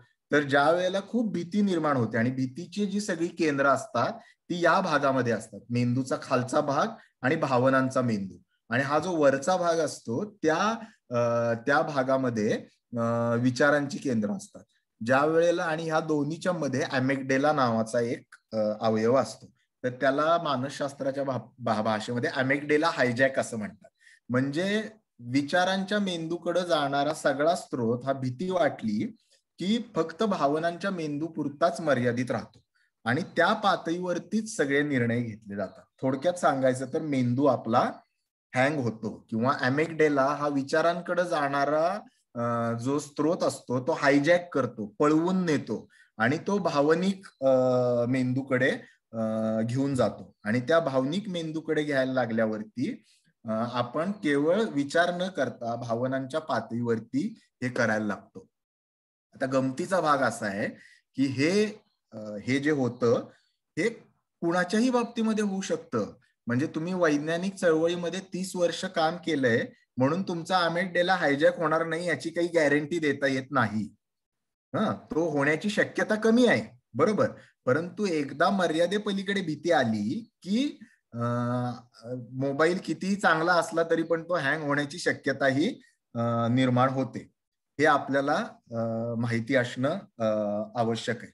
आता तुम्ही बघा, बहुतांश कर्मकांड, बहुतांश छद्मविज्ञानाचे दावे हे या भीतीला साथ घालत असतात. गंडेदोरे कशासाठी लावतात लोक, ताईत कशासाठी घालतात लोक, तर या भीती पोटी घालतात. छद्मविज्ञानातले जे दावे आहेत, ॲक्युप्रेशर, ॲक्युपंक्चर, ते दूर करण्याचे कशासाठी ते बहुतांश वेळेला केले जातात, तर ते या भीतीला साथ घालत असतात. त्यामुळे पहिला हायच ही जी आपल्या मनामध्ये खोलवर रुजलेली भीती असते. दुसरा मुद्दा की आरोग्याचे आपल्या आयुष्यातले प्रश्न असतात आणि खास करून जे दीर्घकालीन टिकणारे आजार असतात. म्हणजे डायबिटीस आहे, संधिवात आहे, कॅन्सर आहे, मानसिक आजार आहे. हे दीर्घ मुदतीचे आजार आहेत. ते सर्दी खोकल्यासारखे नाहीत की 4-8 दिवस आले आणि लगेच गेले. एकदा झाले तर त्याच्यासाठी दीर्घकाळ 2 वर्ष, 5 वर्ष, 10 वर्ष, आयुष्यभर ट्रीटमेंट घ्यायला लागते. आणि कुणाला आवडतं आयुष्यभर ट्रीटमेंट घ्यायला? आपल्याला असं वाटतं की आपला आजार लगेच निदान व्हावं आणि लगेच बरं व्हावं. ज्या वेळेला आजार सहजासहजी जात नाहीये हे लक्षात यायला लागतं आणि त्याबरोबर आजाराबरोबर आपल्याला काही डिसॅबिलिटी म्हणजे अपंगत्व यायला लागलेलं आहे. आपल्या काही गोष्टी ज्या आपण काम करू शकत होतो पूर्वी ते करू शकत नाही, अशी जेव्हा परिस्थिती निर्माण होते, ते आजारी पडलेली व्यक्ती ही आपल्याला भावनिक दृष्ट्या खूप जवळची असते. म्हणजे मतिमंद मूल असेल किंवा कॅन्सर झालेले आई वडील असतील, तर त्यावेळेला आपल्याला असं वाटायला लागतं की काहीतरी व्हावं या जगामध्ये आणि मला माझ्या या प्रश्नाला उत्तर मिळावं. माझ्या एका पूर्वी आनिसमध्ये लिहिलेल्या मी एका लेखात लिहिलेलं आहे, लोक चमत्काराला का बळी पडतात. त्याच्यामध्ये माझा एक अतिशय उच्च विद्या विभूषित, अतिशय रॅशनल म्हणावा असा मित्र आहे की ज्याच्या 10 वर्षाच्या मुलाला कॅन्सरचं निदान झालं. आणि त्यांनी नंतर मला कळलं हे की ज्या वेळेला तो बरा व्हायला लागलेला त्यावेळेला त्यांनी मला सांगितलं की अरे मी त्यावेळेला इतका हताश झालेलो. त्यांनी त्याच्या मुलाला अमेरिकेमध्ये नेलं उपचारासाठी, श्रीमंत आहे तो, आणि ते सगळं केलं, तो बरा झाला. पण त्यावेळेला तो म्हटलं की मी इतका हताश झालेलो की कोणी मला जे सांगेल ते, अगदी नैनितालच्या एका बाबांच्याकडे जावं म्हटलं तर तिथे पण मी गेलो. आज मला असं वाटतं की त्यावेळेला मी हे करायला नको होतं, पण त्यावेळेला माझा ब्रेन हँग झाला होता. त्यावेळेला मला काही सुचत नव्हतं. मला एवढंच सुचत होतं की काही करा पण माझ्या मुलाला वाचवा. आता हे योग्य आहे का? तर योग्य नाहीये, पण क्षम्य नक्कीच आहे. पण अडचण काय आहे की ज्या वेळेला ते न करता केवळ एवढंच करायला लागतात लोक, आणि म्हणजे मूळ उपचार आहे तो न करता हे करायला लागतात, त्यामधून गोंधळ निर्माण होतात. आता छद्मविज्ञानाची मगाशी जी आपण यादी बघितली त्यातल्या कितीतरी गोष्टी या अशा स्वरूपाच्या दीर्घकालीन आजारांना तुम्ही जर बघितलं ना, आणि त्यामधून निर्माण होणाऱ्या मानसिकतेला साथ घालत असतात. म्हणजे काय तर तुम्ही बघा, ॲक्युपंक्चर, ॲक्युप्रेशर, ते सेरोजेन, या सगळ्या गोष्टी करायला जाणारी लोक कोण असतात? तर यामध्ये सांधेवाताचं दुखणं आहे, ब्लड प्रेशर आहे, औषध घ्यायला नको, स्वतःमध्ये बदल करायला नको, रोज व्यायाम करायला नको, त्यापेक्षा कुठल्या तरी गादीवरती जाऊन झोपलं 1 तास 2 तास की बरं वाटतंय. त्यामुळं अशा आजारामधली लोक ही सहजासहजी त्याला बळी पडतात. तर हा दुसरा भाग झाला. तिसरा महत्वाचा जो भाग आहे, जो ज्याला असं म्हणतात, दोन गोष्टी आहेत. ज्याचं उदाहरण द्यायचं झालं तर गो करोना गो हे त्याचं चांगलं उदाहरण आहे, ज्याला विशफुल थिंकिंग म्हणतात मानसशास्त्राच्या भाषेमध्ये. विशफुल थिंकिंग म्हणजे आपल्याला जे हवंसं वाटतं त्याचा आपण विचार केला तर मग ते आपोआप जाईल. म्हणजे परीक्षेला जाण्याच्या आधी आपण मनातल्या मनात, तुम्ही लहानपणी म्हटलं असेल, आज पेपर चांगला येऊ देत, पेपर चांगला येऊ देत, पेपर चांगला येऊ देत, पेपर चांगला येऊ देत, सोपा येऊ देत, सोपा येऊ देत. मग असं म्हणण्याने काय होणार असतं का? तर काही होणार नसतं, बरोबर की नाही? पण ह्याला विशफुल थिंकिंग म्हणतात. म्हणजे काय की असं आपण म्हटल्यानी हे आपल्याला होईल प्रत्यक्षात. तसं ते आपले नेते म्हटले गो करोना गो, म्हणजे त्यांना असं वाटलं की आता गो करोना गो म्हटलं की गेला करोना, पण तसं काही झालं नाही. हे झालं विशफुल थिंकिंग. आणि दुसरं असतं ते मॅजिकल थिंकिंग. म्हणजे काय? मॅजिकल थिंकिंग म्हणजे आपण सगळेजण लहान असताना आपल्याला भूत, पर्या, अशा सगळ्यांवरती आपला विश्वास असतो. आता माझी मुलगी 6 वर्षाची आहे. ती 2-2.5 वर्षापूर्वी असं सांगायची, जगातले सगळे डायनोसॉर माझे मित्र आहेत, तुम्ही जर मला काही त्रास केलात ना तर मी त्या डायनोसॉरना बोलवीन. आणि ती थापा नशाची मारायची, तिला खरंच वाटायचं डायनोसॉर हे आपले मित्र आहेत. तर या कालखंडात ना आपण सगळेजण गेलेलो असतो. आणि अनेक वेळेला गंमत अशी होते की अनेक लोक हे तिथनं पुढची आपली बौद्धिक वाढ करायचं विसरून जातात. त्यामुळं त्या कालखंडामध्ये जे भूत किंवा पर्या किंवा डायनोसॉर किंवा आणखीन कोणी यांच्यावरती आपण विश्वास ठेवत असतो. किंवा प्राणी बोलतात, ते माझे मित्र आहेत, तुम्ही हे केलं तर मोगली किंवा आणखीन कोणी, अशा स्वरूपाचे जे सगळे गोष्ट असतात जे येतील आपल्याला भेटतील, याला मॅजिकल थिंकिंग किंवा ॲनिमल लेवल थिंकिंग असं म्हणतात. आणि हे वाढीच्या एका टप्प्यापर्यंत नैसर्गिक असतं, परंतु काही लोकांच्या मध्ये ते पुढे देखील तसंच राहतं. आणि जसे आपण वाढतो तसं आपल्याला हे समजून घेणं आवश्यक असतं की तो कल्पना विलास आहे आणि हे वास्तव आहे. तर ते कल्पना विलास आणि वास्तव याच्यामध्ये काही जण स्पष्ट फरक करू शकतात, त्यांच्या मेंदूकडे ती क्षमता असते, काही जणांच्याकडे ती नसते. आणि त्यामुळं ते कल्पना विलास आणि वास्तव यांची सरमिसळ त्यांच्या मनामध्ये होते. आणि त्यामुळं त्यांना अशा स्वरूपाच्या गोष्टी या खरंच असतील, अशा स्वरूपाच्या गोष्टी खरंच असतील असं त्यांना वाटायला लागतं. आणि त्यामधून त्यांचा त्याच्यावरती विश्वास बसण्याची शक्यता निर्माण होते. अजून एक मानसशास्त्रीय गोष्ट आहे ज्याला म्हणतात नार्सिसिझम किंवा टोकाचा स्वकेंद्रितपणा. म्हणजे काय तर आपल्या देशामध्ये आजूबाजूला सर्वोच्च स्थानी असलेली लोक जे सध्या करतायत ते बघितलं तर आपल्याला लक्षात येईल म्हणजे काय ते. नार्सिसिस नावाची एक ग्रीक मायथॉलॉजी मधली संकल्पना आहे. तर तो जो नार्सिसिस होता तो स्वतःच्या प्रतिमेच्याच इतका प्रेमात पडला की तो एका तळ्याच्या जवळ जाऊन बसला आणि तो स्वतःची प्रतिमा बघत बसला की जेवणं खाणं वगैरे सगळं विसरून गेला तो. आणि स्वतः वा वा किती छान, वा वा किती छान, मी किती छान दिसतोय, एवढंच म्हणत तो भूक तहान विसरून गेला आणि त्याच्यामध्येच त्याचा मृत्यू झाला. तर प्रत्येक माणसामध्ये एक प्रकारचा स्वकेंद्रितपणा असतो आणि एका मर्यादेपर्यंत तो माणसाच्या चांगल्या वाढीसाठी आवश्यक देखील असतो. पण एका मर्यादेनंतर तो स्वकेंद्रितपणा तयार झाला की माणूस स्वतःच्या दाव्यांकडे चिकित्सापूर्वक बघणं थांबवतो. म्हणजे काय होतं, त्याला असं वाटायला लागतं की माझ्या मनामध्ये जे विचार येत आहेत ते आपोआपच बरोबर आहे, त्यांची चिकित्सा करण्याची गरज नाही, मी चुकूच शकत नाही. आता आणि यामध्ये तुम्ही लक्षात घ्या तर यामध्ये जर जातीचा अभिमान, धर्माचा अभिमान, पुरुषत्वाचा अभिमान हा जर आणखीन टाकला त्याच्यामध्ये तर त्याचं काय कॉकटेल तयार होईल. म्हणजे मुळामध्येच तुमचा एवढा अभिमान आहे तुम्हाला स्वतःविषयी नको असलेला आणि हे सगळे अभिमान त्याच्यामध्ये घातले गेले की चिकित्सा, तपासणी या सगळ्या गोष्टी एकदम फिजूल ठरतात. त्यामुळे आज देखील तुम्ही बघितलं तर ज्याला पुरेसा आत्मविश्वास नाही तो असला दावा करेल काय हो कधी की ते यज्ञ करा आणि त्याच्यात आहुती घाला आणि हे घाला आणि ते घाला आणि सगळे हे दुरुस्त होतील. ज्याला स्वतःविषयी आत्मविश्वास नाही तो हे करू शकणार नाही. जो स्वतःच्या खूप प्रेमात पडलेला आहे अशीच व्यक्ती अशा स्वरूपाचा दावा करू शकते. बरोबर की नाही. त्यामुळं ज्या वेळेला माणूस इतका स्वतःच्या टोकाच्या प्रेमामध्ये गुरफटून जातो, त्यावेळेला तो आपण स्वतः केलेल्या दाव्यांची देखील चिकित्सा करणं थांबवतो.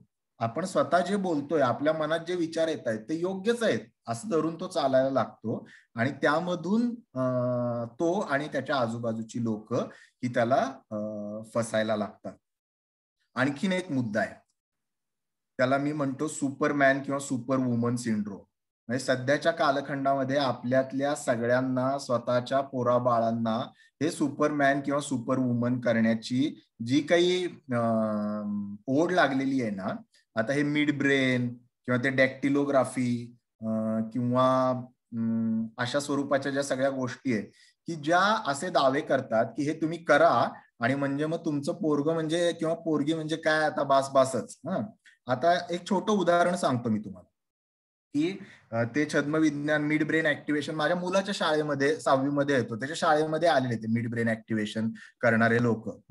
आणि मग ते संस्थापक आमच्या ओळखीचे आहेत, त्यामुळे ते म्हटले तुम्ही जरा याची चिकित्सा करावं म्हणून त्यांच्याशी बोलायला गेलो मी आणि मुग्धा.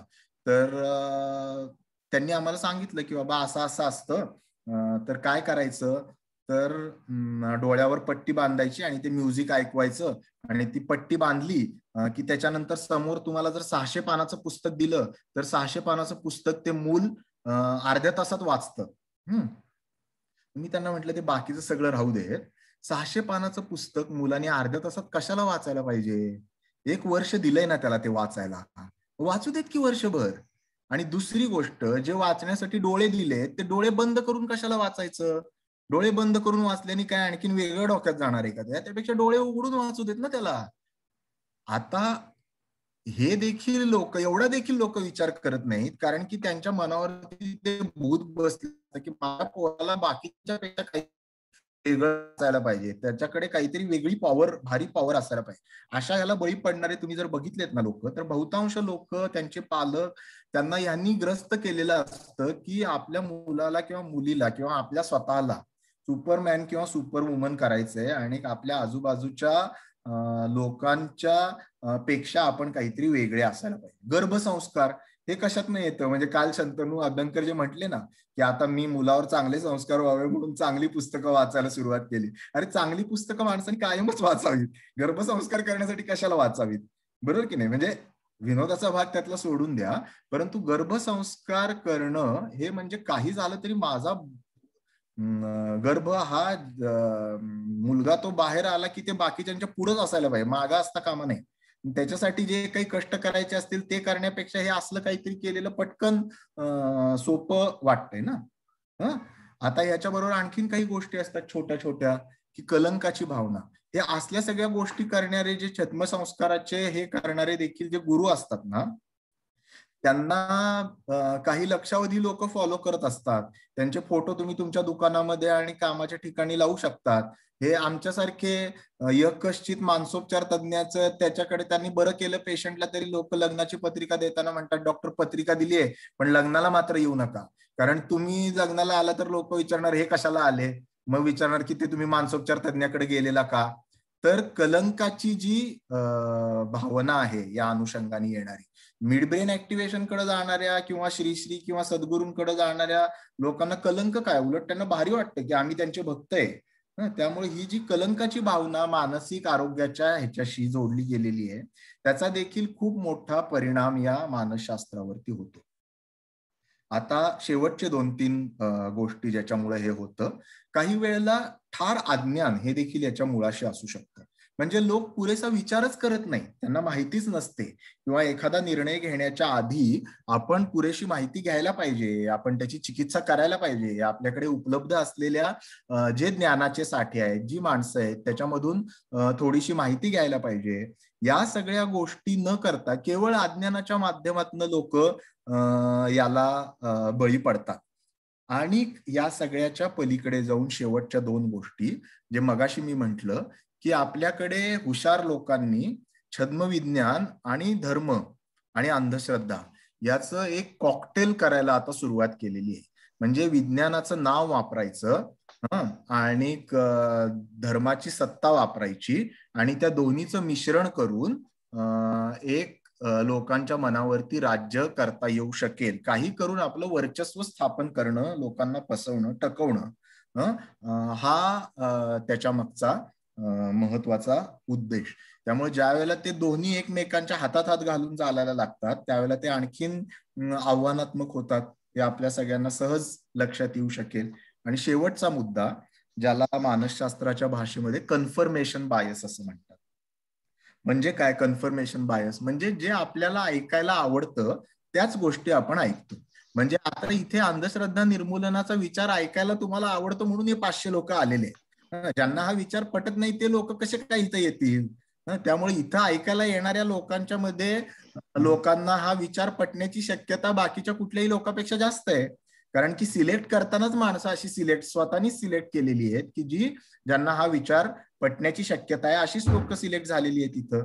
तसंच त्या बाबाबुवांकडे, गुरु महाराजांकडे जाणारी जी लोक असतात त्यांनी आधीच मनाशी ठरवलेलं असतं की अरे बाबा, हा आमचा बाबा बुवा हा इतका भारी आहे की तो जे सांगणार आहे ते न पटून कसं चालेल.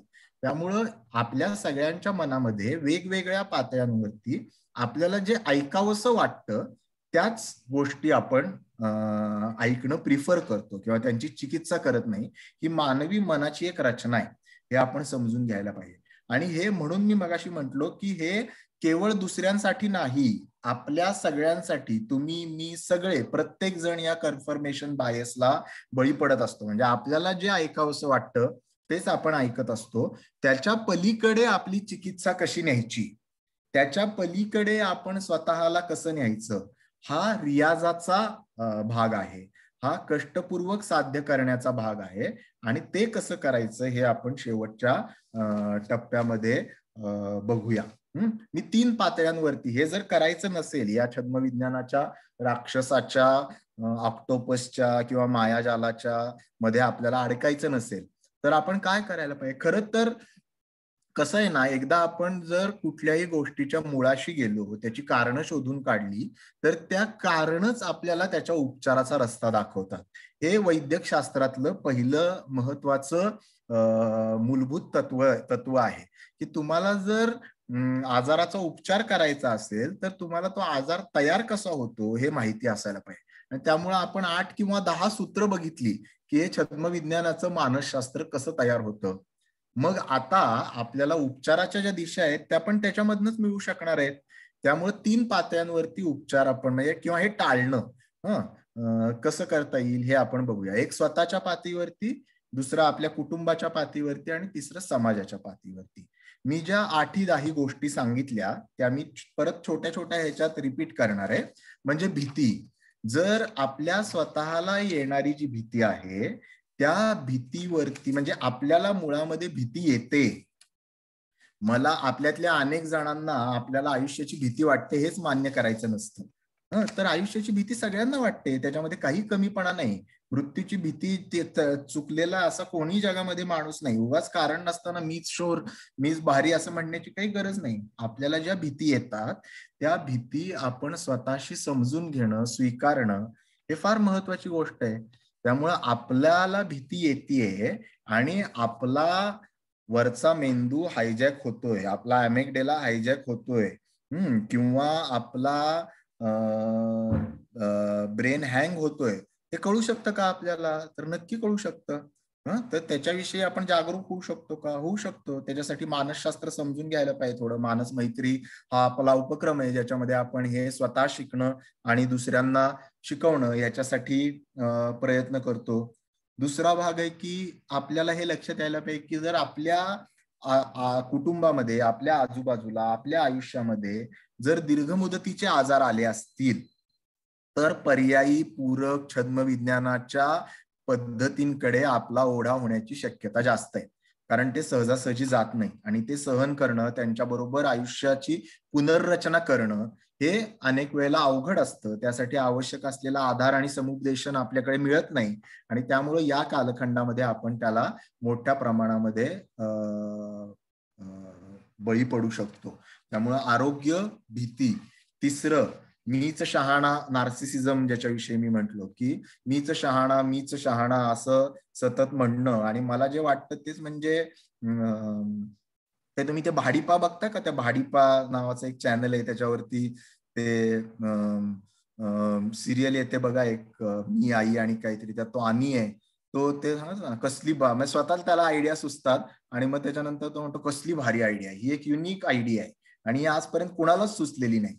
म्हणजे आपल्याला ज्या सुचतात त्या आयडियांच्या मध्ये काहीतरी दोष असू शकतो याचा तो विचार नाही करू शकत. तसं आपलं तर होत नाहीये ना. आपल्याला जर असं व्हायला लागलं तर मला वाटतं आपण दुसऱ्यांचं टीका, दुसऱ्यांची मतं, आणखीन काही गोष्टी या समजून घेऊ शकतो का? हे तिसरं महत्वाची गोष्ट आहे. चौथी ही जे विशफुल थिंकिंग आणि मॅजिकल थिंकिंग आपण म्हटलं तर ते महत्वाचं आहे. त्याच्या माध्यमातून हे बघा, जर पूर्वी मानस मैत्री, शोधभूताचा बोध मुनाचा जी आनिसची मोहीम होती, त्या मोहिमेच्या उद्घाटनाला विजय तेंडुलकर आलेले आणि ते असं म्हटलेले त्यांच्या भाषणामध्ये की अहो हे भूतांच्या वगैरे काय मागे लागलाय तुम्ही, भूत वगैरे कसलं भारी असतात, भूत वगैरे जर नसतील तर मग कथा, कल्पना, गोष्टी या कुठनं येतील? तर आपण हे समजून घ्यायला पाहिजे की त्याच्या नावावर होणाऱ्या शोषणाला आपला विरोध आहे. ज्या लोकांना कल्पनेतलं भूत आणि पुस्तकातलं भूत आणि प्रत्यक्षातलं भूत याच्यामधला फरक कळतो त्याला काही आपला विरोध नाहीये कुणाचा. आता भूतांच्या आणि याच्या सिरियल बघायला लोकांना आवडू शकतात, पण जोपर्यंत त्यांना हे माहित असतं की अरे हे मनोरंजन आहे, तोपर्यंत ती वेगळी गोष्ट आहे. हे आपण सगळ्यांनी समजून घेणं आवश्यक आहे. Super natural, Superman, super woman करायच्या आपल्या ज्या मुलांच्या हे आहे त्याविषयी आपण थोडं जागरूक राहायला पाहिजे. कलंकाची भावना जी कारण नसताना आपल्याला वेगवेगळ्या आजारांच्या विषयी येते, तिच्याविषयी जागरूक राहायला पाहिजे आपल्याला. धर्म आणि विज्ञानाचं जे मिश्रण सध्या आपल्या आजूबाजूला चाललेलं आहे त्याच्याविषयी जागरूक राहायला पाहिजे. स्वतःचं जे कन्फर्मेशन बायस, मी आता सगळ्याविषयी काही सविस्तर बोलणार नाहीये, परंतु या 10 गोष्टींविषयी आपण जसे जागरूक होतो तसं आपण हे समजून घ्यायला लागतो की हे कुठं थांबवता येईल. आता शेवटची 2-5 मिनिटांमध्ये मी थांबणार आहे की आपल्या कुटुंबासाठी आणि समाजासाठी आपण काय करू शकतो. तर काही गोष्टी आपण नक्की करू शकतो, काही ठोकताळे आपण नक्की वापरू शकतो. ते असे आहेत की हा जो दावा ज्यांनी केलेला आहे ते लोक आणि त्याचं मार्केटिंग करणारे लोक हे एकच आहेत का? याची तटस्थ चिकित्सा झालेली आहे का? ते कुठं छापून आलेली आहे का? ज्या ठिकाणी ती छापून आलेली आहे ती मान्यताप्राप्त वैद्यकीय नियतकालिका आहेत का? त्याची दुसरी बाजू सांगणारं काही त्याच्यामध्ये छापून आलेलं आहे का? जर याला आव्हान दिलं तर कोणाच्या भावना दुखावल्या जातात का? हे तर एकदम फार महत्वाचं हे आहे की जर कुणाच्या भावना हे दाखवल्याने दुखावल्या जात असतील तर तिथं काहीतरी काळबेर आहे हे समजायला पाहिजे आपल्याला. भावना दुखावण्यासारखं काय आहे त्याच्यात? न्यूटन नंतर आईन्स्टाईन आला म्हणून काही न्यूटनच्या भावना दुखावल्या नाही गेल्या. त्यांनी काहीतरी स्वतः शास्त्रामध्ये काहीतरी आणखीन कॉन्ट्रीब्युशन केलं म्हणून त्याला वाटलं अरे शास्त्र पुढे गेलं आणखीन. त्याच्यामुळं अशा गोष्टी केल्यात का? जे केलेत त्यांचं शिक्षण काय आहे? हे ठोकताळे आहेत. ह्याच्यावरनं काही सगळंच बरोबर येईल असं नाही, पण आणखीन याबरोबर जे या विषयातलं उपलब्ध ज्ञान आहे त्या उपलब्ध ज्ञानामध्ये हे कसं बसतं? त्या उपलब्ध ज्ञानाच्या चौकटीमध्ये हे बसतं का? जसं मिड ब्रेनचं मगाशी मी सांगितलं की उपलब्ध जे ज्ञान आहे माणसाच्या मेंदूचं त्याच्यामध्ये ते बसत नाही. त्यामुळे पुढे चिकित्सेला जाण्याची गरजच नाहीये, कारण ते उपलब्ध ज्ञानात बसत असेल तरच पुढे त्याची चिकित्सा करणार. नाहीतर कोणी काही कल्पना मांडेल आणि त्याची चिकित्सा करत बसा म्हणेल. त्यामुळे कुठलीही चिकित्सा ही टेस्टिंगच्या स्टेजला न्यायची हे समजण्यासाठी त्याला प्राथमिक पातळीवरती उपलब्ध ज्ञानाच्या चौकटीत ते बसतं का नाही हे समजून घेणं आवश्यक आहे.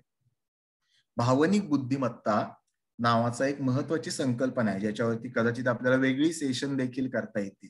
इमोशनल इंटेलिजन्स, डॅनियल गोलमन नावाच्या शास्त्रज्ञांनी मांडलेली ही कल्पना आहे. त्या 4 गोष्टी येतात ज्या मला वाटतं की अदरवाईज जीवनासाठी पण महत्वाच्या आहेत पण या पातळीवर खूप महत्वाच्या आहेत. त्यातली पहिली 2 मी तुम्हाला सांगितल्या की स्वतःच्या भावनांविषयी सजग होणं आणि स्वतःच्या भावना हाताळायला शिकणं. या 2 गोष्टी जर तुम्हाला कळत नसतील तर त्या भावना कोणीतरी हायजॅक करणार हे आपण लक्षात घ्यायला पाहिजे. आणि दुसरी महत्वाची बाब आहे त्यातली की दुसऱ्यांच्या भावनांविषयी सजग होणं आणि दुसऱ्यांच्या भावना हाताळायला त्यांना मदत करणं. हे आपल्या कुटुंबाच्या पातळीवरती होतं. म्हणजे आपल्या आजूबाजूला होमिओपॅथी वापरणारी लोक असणार आहेत, आपल्या आजूबाजूला ह्या सगळ्या गोष्टींचा अनुभव घेणारी लोक असणार आहेत. परत आपल्याला हेच लक्षात ठेवायला पाहिजे की जे तत्व अंधश्रद्धा निर्मूलनासाठी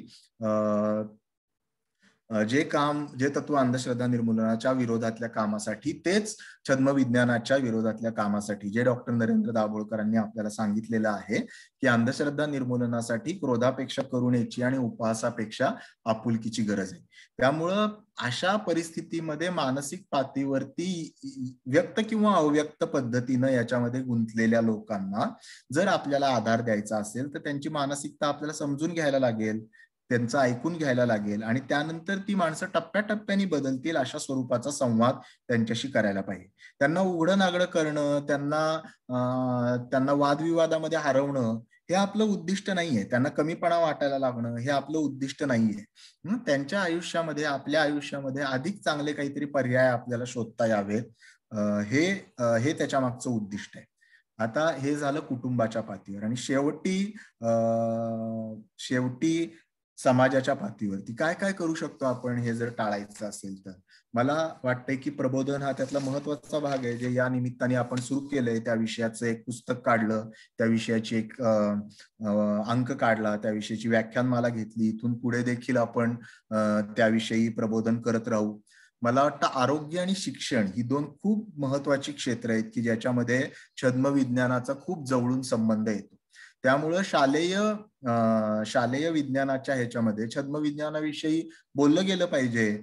जसं फेक न्यूज हे येणाऱ्या जमान्याच्या अंधश्रद्धा किंवा छद्मविज्ञानच आहेत, त्याच्याविषयी जसं बोललं गेलं पाहिजे तसं याच्याविषयी शालेय अभ्यासक्रमात बोललं गेलं पाहिजे. जे आशा, अंगणताई वर्कर आहेत आपले किंवा जे डॉक्टर आहेत त्यांना माणसाचं मन कसं काम करतं आणि त्याला वैज्ञानिक पद्धतीनं आधार दिला तर वैज्ञानिक पद्धतीच्या गोष्टीकडे जाणं ते कसं टाळू शकतं हे समजून जर सांगितलं तर ते त्याच्याकडे जाण्याची शक्यता कमी होते. त्यानंतर जसा जादूटोणा विरोधी कायदा होता तसं याविषयी कायद्याच्या बाबतीत काय करता येईल याचा विचार करायला पाहिजे. धर्म आणि याचं जे कॉकटेल तयार व्हायला लागलंय त्याच्याविषयी आपण विचार करायला पाहिजे. आणि हे सगळं नाही जमलं तर कमीत कमी स्वतःचा अॅमेगडेला तरी हायजॅक केला जाऊ नये याच्याविषयी आपण प्रयत्न करायला पाहिजे. माझा एक छोटासा अनुभव सांगणार आहे आणि मी थांबणार आहे. मला असं वाटायचं की आपण तर बुद्धिवादी आहोत आणि आपण मानसोपचार तज्ञ आहे, त्यामुळे आपण स्वतःच्या भावनांविषयी जास्त जागरूक आहे. 2 वर्षापूर्वी झालेला माझ्या बाबतीतला एक किस्सा मी तुम्हाला सांगतो की एका दिवशी दुपारी मी असं आता दमून थोडीशी पेंग येते, झोप घ्यावी अशा मनस्थितीमध्ये घरात बसलेलो होतो. 2 दिवसापूर्वीच मला माझी आई आणि बायको भरपूर ओरडले होते की तू लष्करच्या भाकऱ्या भागण्यासाठी तुला वेळ असतो, घरातली कामं काही तू करत नाहीस वगैरे. या सगळ्या गोष्टी मी त्यांच्याकडनं ऐकल्या होत्या, त्यामुळे त्याची पार्श्वभूमी होती. आणि बायकोनी मला सांगितलेलं की आता सिलेंडर तरी यावेळेला तू जो माझ्या मोबाईलवरनं रजिस्टर केला जातो ते तू कर, त्याचं बघ. आणि दुपारी मला फोन आला की हिंदीमध्ये ते बोलत होते. साधारण त्यांच्या सांगण्याचा उद्देश असा होता की तुमच्या सिलेंडरचं बुकिंग साठी नंबर आलेला आहे आणि बाकीचे सगळे डिटेल मला आठवत नाहीत. माझ्या लक्षात राहिलं तेवढं एवढंच आहे की तुमच्या सिलेंडरच्या बुकिंगचा नंबर आलेला आहे आणि त्याच्यासाठी तुम्हाला एवढे पैसे भरायचे आहेत आणि तुमच्या क्रेडिट कार्डचा नंबर किंवा डेबिट कार्डचा नंबर मला द्या. आता जनरली 100 99 वेळेला मी ह्याला बळी नसतो पडलो, पण त्या पार्श्वभूमीवरती मी त्यांना म्हटलं थांबा, माझ्याकडे माझं पाकिट नाहीये, पाकिटामध्ये माझं डेबिट कार्ड आहे, ते मी घेऊन येतो असं मी म्हंटलो. आणि त्या ठिकाणावर मी उठलो आणि माझं पाकिट आणायच्या ज्या खोलीत होतं त्या खोलीपर्यंत पोहोचलो.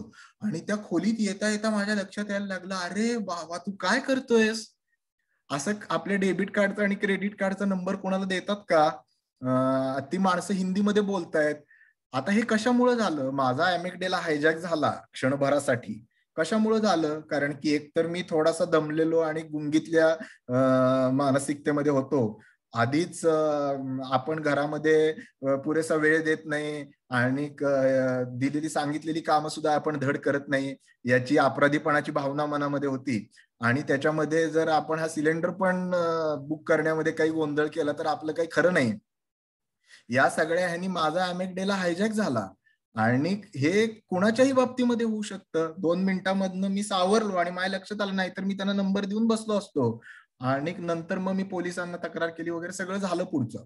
पण म्हणून हे लोक छद्म विज्ञानाला कसे फसतात, हा लोकांपेक्षा आपण त्याला कसे फसू शकतो या दृष्टीनं महत्वाचा विषय आहे आणि त्या बाबतीमध्ये आपण जागरूक असायला पाहिजे. म्हणून थांबण्याआधी मला परत हेच तुम्हाला सांगावंसं वाटतं की जी ही कविता आहे ना, त्याच्या 4 ओळी, भंगुदे कार्पण्य मीचे, म्हणजे ह्याच्यात नार्सिसिझम आला. खरं तर मला पूर्वी याचा अर्थ कळत नव्हता पण आज कळला.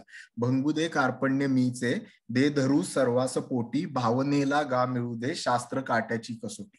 त्यामुळे आपल्या भावनेला शास्त्र काट्याची कसोटी जर आपण नाही मिळवून दिली तर कोणीतरी छद्मविज्ञानवाला नाही तर कोणीतरी धर्माच्या नावाखाली ती हायजॅक करणार आहे आणि ती होऊ नये याच्यासाठी हा सगळा उठाठे उस्तवार आहे. तर तुम्ही एवढ्या मोठ्या संख्येने आलात आणि ते ऐकून घेतलं, त्याविषयी मनापासून धन्यवाद. आणि वार्तापत्राच्या लोकांनी मला बोलवलं आणि मला हे मांडण्याची संधी मिळाली तुमच्यासाठी, त्याच्याविषयी देखील आपल्या सगळ्यांचे आभार मानतो आणि थांबतो. धन्यवाद. धन्यवाद अमित सर. अतिशय क्लिष्ट आणि अवघड अशा विषयाचं आपण विवेचन हे अतिशय सरळ आणि सोप्या समजेल अशा भाषेमध्ये केलेलं आहे, त्याबद्दल धन्यवाद. आपण सांगितलं be the change you want to see, जे महात्मा गांधीने सांगितलं होतं. आपण या ठिकाणी पहिल्यांदाच लोक म्हणण्यापेक्षा आपण आणि आपल्यापासूनच सुरुवात करावी असं आपण जे महत्वाचं विवेचन केलेलं आहे. अंधश्रद्धा आणि छद्मविज्ञान यांच्या चक्रव्यूहातून बाहेर पडायचं असेल, आपला अमेकडेला जर हायजॅक होऊन द्यायचा नसेल तर वैज्ञानिक दृष्टिकोनाची लस घेतली पाहिजे, हा संदेश आपण या ठिकाणी दिलेला आहे. अमित सर आणि सर्व श्रोते हो, वैज्ञानिक दृष्टिकोनाची लस तर चारवाक, बुद्ध, तुकोबा, गाडगे बाबा, दाभोळकर ते पानसरेपर्यंत या लोकांनी आपल्याला दिलेले आहे. परंतु या लसीचा वेग आणि लसीचा वेग हे वाढवला पाहिजे, जेणेकरून समाजामध्ये वैज्ञानिक दृष्टिकोन निर्माण होईल आणि एक निकोप अशा समाज व्यवस्था निर्माण होईल.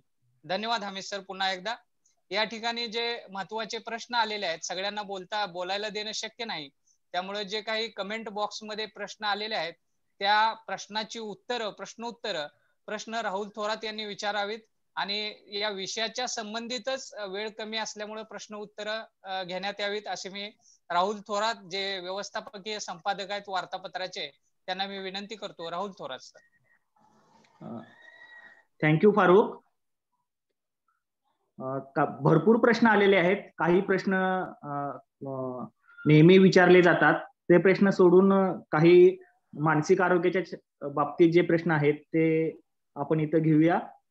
मी डॉक्टर हमीदना विनंती करतो की आपण वाचकांच्या काही प्रातिनिधिक प्रश्नांना उत्तरं द्यावीत. त्यातले कॉमन काही प्रश्न आहेत. त्या कॉमन प्रश्नाचा मिळून एक प्रश्न तयार होतोय की सध्या जे मेडिटेशन बद्दल जे सांगितलं जातं, मन शांतीसाठी मेडिटेशन करा, रेकी करा, तर हे स्युडो सायन्स मध्ये मोडतं का आणि याबद्दल आपण काय सांगाल? रेकी आणि मेडिटेशन या दोन्हीला एकत्र करणं मला योग्य वाटत नाही. रेकी याला कुठलाही शास्त्रीय आधार आजपर्यंत निर्माण झालेला नाहीये. त्यामुळं बहुतांश वेळेला मी म्हंटल तसं या दीर्घ मुदतीच्या आजारांमध्ये त्याचा वापर केला जातो, पण त्याला कुठलाही शास्त्रीय आधार नाही, त्यामुळे ते छद्मविज्ञान आहे. मेडिटेशन ही गोष्ट परत हा पण आपण लक्षात घ्यायला पाहिजे की कशासाठी तुम्ही त्याचा वापर करता. म्हणजे योगासनं हे छद्मविज्ञान आहे का असा प्रश्न आहे. तसंच मेडिटेशन हा मेडिटेशन ही पद्धती आहे, हे तुम्ही लक्षात घ्या. स्वतःच्या मनाकडे तटस्थपणे बघायला शिकण्याची पद्धती आहे. त्याचे अनेक शास्त्रीय अभ्यास झालेले आहेत, त्याचा मेंदूवरती होणाऱ्या परिणामांच्या विषयी अभ्यास झालेले आहेत आणि मला वाटतं पूर्वी एक आपण ह्याच्यावरती व्याख्यान देखील सविस्तर मांडणी त्याच्यामध्ये तास-सव्वा तासाची मी केलेली आहे. आता कोणी जर असं म्हणत असेल की मेडिटेशनमुळे सिझोफ्रेनिया बरा होतो, तर ते छद्मविज्ञान आहे. पण आपल्या मनावरती ताबा ठेवण्यासाठी जसं श्वसनाचा दीर्घ श्वसनाचा उपयोग करता येऊ शकतो, जसं तुम्ही व्यायाम केला तरी तुमच्या मनाला म्हणजे या सगळ्या मनाला बरं वाटतं. जर तुम्ही जवळच्या लोकांशी बोललात मनाला आधार वाटतो. तर या सगळ्या गोष्टी या माणसाचं मन चांगलं ठेवण्यासाठी मर्यादित अर्थाने पूरक ठरणाऱ्या गोष्टी आहेत आणि त्याला त्या पातळीवरती शास्त्रीय आधार आहे. पण त्यामुळे जगातले सगळेच प्रश्न सुटतात असं जर कोणी म्हणायला लागलं तर मग त्याच्यामध्ये गडबड निर्माण. थँक्यू. यानंतर दुसरा प्रश्न आहे की सुपर नॅचरल पॉवर किंवा देवदेवतांच्या वरील पुस्तक वाचून ताकद मिळते, हे खरं आहे का? आणि हे सुडो सायन्स मध्ये मिळतं का? सुपर नॅचरल पॉवर आणि देवदेवतांच्या वरील पुस्तकं वाचून. नाही, ते वाचून जर बरं वाटत असेल तर काही हरकत नाही, पण ते वाचून जर कोणाला असं वाटत असेल की त्याच्यामुळे आपला करोना बरा होईल तर मात्र गडबड आहे. जर नुसतंच कुणाला मानसिक आधार ते वाचून जर मिळत असेल ना, जसं आपल्याला अनेक गोष्टींचा मानसिक आधार मिळू शकतो की नाही. तर जसं आम्ही अनिसाचे कार्यकर्ते, आम्हाला अडचणीच्या कालखंडात काही वाटलं तर आम्ही डॉक्टरांची आठवण काढतो. आता ही नैसर्गिक बाब आहे, आपल्याला आधार मिळेल अशा गोष्टी लोकांना त्यावेळेला आधारतात. कुणाला जर ते देवाच्या ह्याच्यातनं असेल, कुणाला सुपरमॅनच्या ह्याच्यातनं वाटत असेल, आधार मिळवण्यासाठी जोपर्यंत आपल्याला याची जाणीव आहे की आपण ते आधार मिळवण्यासाठी करतोय आणि ते आपल्याला ह्याच्यातनं तारणार नाहीये, लढाई आपल्याला आपलीच लढायची. जोपर्यंत तुम्ही त्यातनं प्रेरणा घेताय तोपर्यंत तुम्ही याला स्वमदत म्हणतात. तुम्ही स्वमदत कशी करता ती अधिक वैज्ञानिक होईल याच्यासाठी आपण प्रयत्न करू शकतो, नक्कीच करू शकतो. त्यामुळं स्वमदत करण्याचे वेगवेगळ्या पद्धती असतात. तर त्या कोणी या वापरत असेल तर त्याला काही आपला ना नाही, आपण त्यांना म्हणू की बाबा अधिक वैज्ञानिक पद्धती वापरण्याचा तुम्ही प्रयत्न करा, कारण याच्यामध्ये तुम्हाला फसवलं जाण्याची शक्यता जास्त आहे. पण त्या पलीकडे जर त्यांनी आपले आजार बरे होतात असं जर वाटायला लागलं कुणाला तर मग मात्र गडबड आहे. Thank you sir. त्यानंतर दोन प्रश्न मी एकत्रच विचारतोय. सध्या कोरोनाच्या काळामध्ये लोकांनी आपलं मानसिक स्वास्थ्य कसं टिकवावं आणि अंधश्रद्धा निर्मूलन समितीची मानस मैत्री ही संकल्पना काय आहे? हे दोन्ही महत्वाचे उपक्रम आहेत, महत्वाचे प्रश्न आहेत. मानसिक स्वास्थ्य मानस मैत्रीविषयी मी पहिल्यांदा सांगतो, दुसऱ्या प्रश्नाचं उत्तर तुम्हाला कदाचित आपोआप मिळेल. मानस मैत्री हा उपक्रमच याच्यासाठी आपण सुरू केलेला आहे की ज्याच्यामध्ये लोकांना या कालखंडामध्ये आणि अदरवाईज देखील ज्या ज्या वेळेला मानसिक अस्वस्थता येते त्यावेळेला अधिक विवेकी पद्धतीनं, अधिक वैज्ञानिक पद्धतीनं त्यांनी स्वतःचं मन समजून घ्यावं, त्या मनाला स्वतःचे स्वतः मदत, ज्याला भावनिक प्रथमोपचार म्हणतात, ते करावेत, आपल्या आजूबाजूच्या लोकांना ते देता यावेत, मानसिक आजाराविषयी जनजागृती करावी आणि त्याला खूप मोठ्या प्रमाणात आपल्याला प्रतिसाद मिळालेला आहे. मागच्या वेळेला जवळजवळ 300-350 आणि आत्ताच्या लाटेमध्ये 500 जवळजवळ मानस मित्रांचं आज देखील प्रशिक्षण चालू आहे. वेगवेगळ्या भागांनी आपण ती प्रशिक्षण घेतोय. तुमच्यातल्या ज्यांना मानस मित्र किंवा मैत्रीण व्हायचं असेल तर कृपया चॅट बॉक्स मध्ये तसं टाका, आमचे सहकारी त्याची नोंद घेतील. मानस मैत्री म्हणून तुमचा नंबर आणि नाव टाका, तर तुम्ही त्या प्रशिक्षणात सहभागी होऊ शकता. यामध्ये स्वतःचं मानसिक आरोग्य कसं टिकवायचं, दुसऱ्यांना आधार कसा द्यायचा, अंधश्रद्धांना बळी न पडता या गोष्टी कशा करता येऊ शकतील, हे सगळं आपण त्याच्यामध्ये शिकण्याचा प्रयत्न करतो. आता या कालखंडामध्ये याच्यासाठी मानस मैत्रीमध्ये या गोष्टी तुम्हाला विस्ताराने शिकता येऊ शकतील. पण मला वाटतं 2-3 छोट्या छोट्या गोष्टी आहेत की एक म्हणजे हा अवघड कालखंड आहे आणि हा कालखंड हा काही कायम राहणार नाहीये, हे आपण स्वतःच्या मनाला समजावून सांगणं आवश्यक आहे.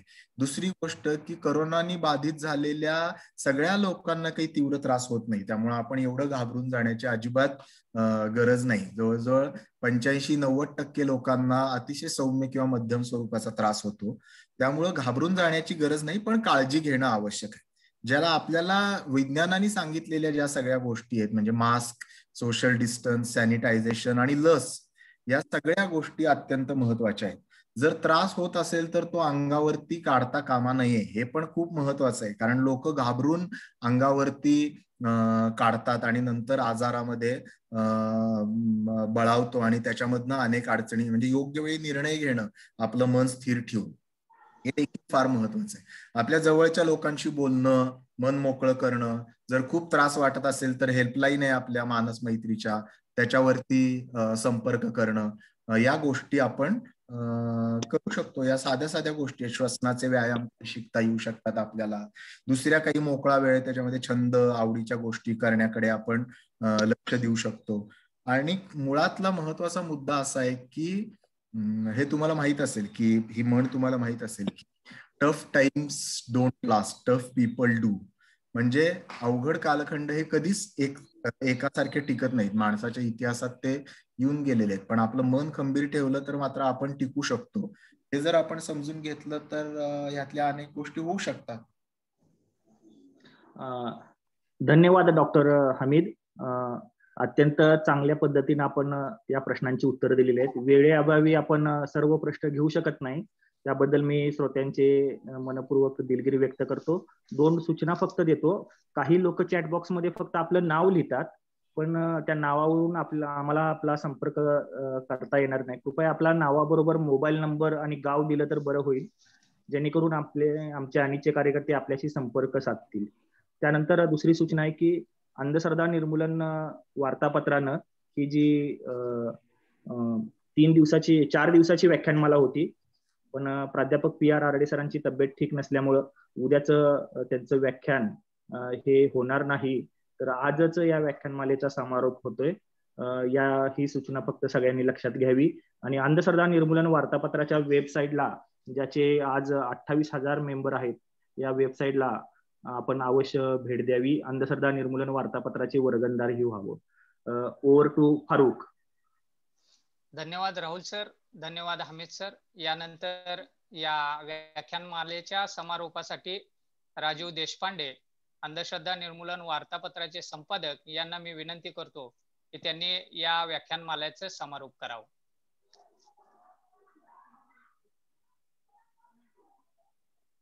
राजीव सर.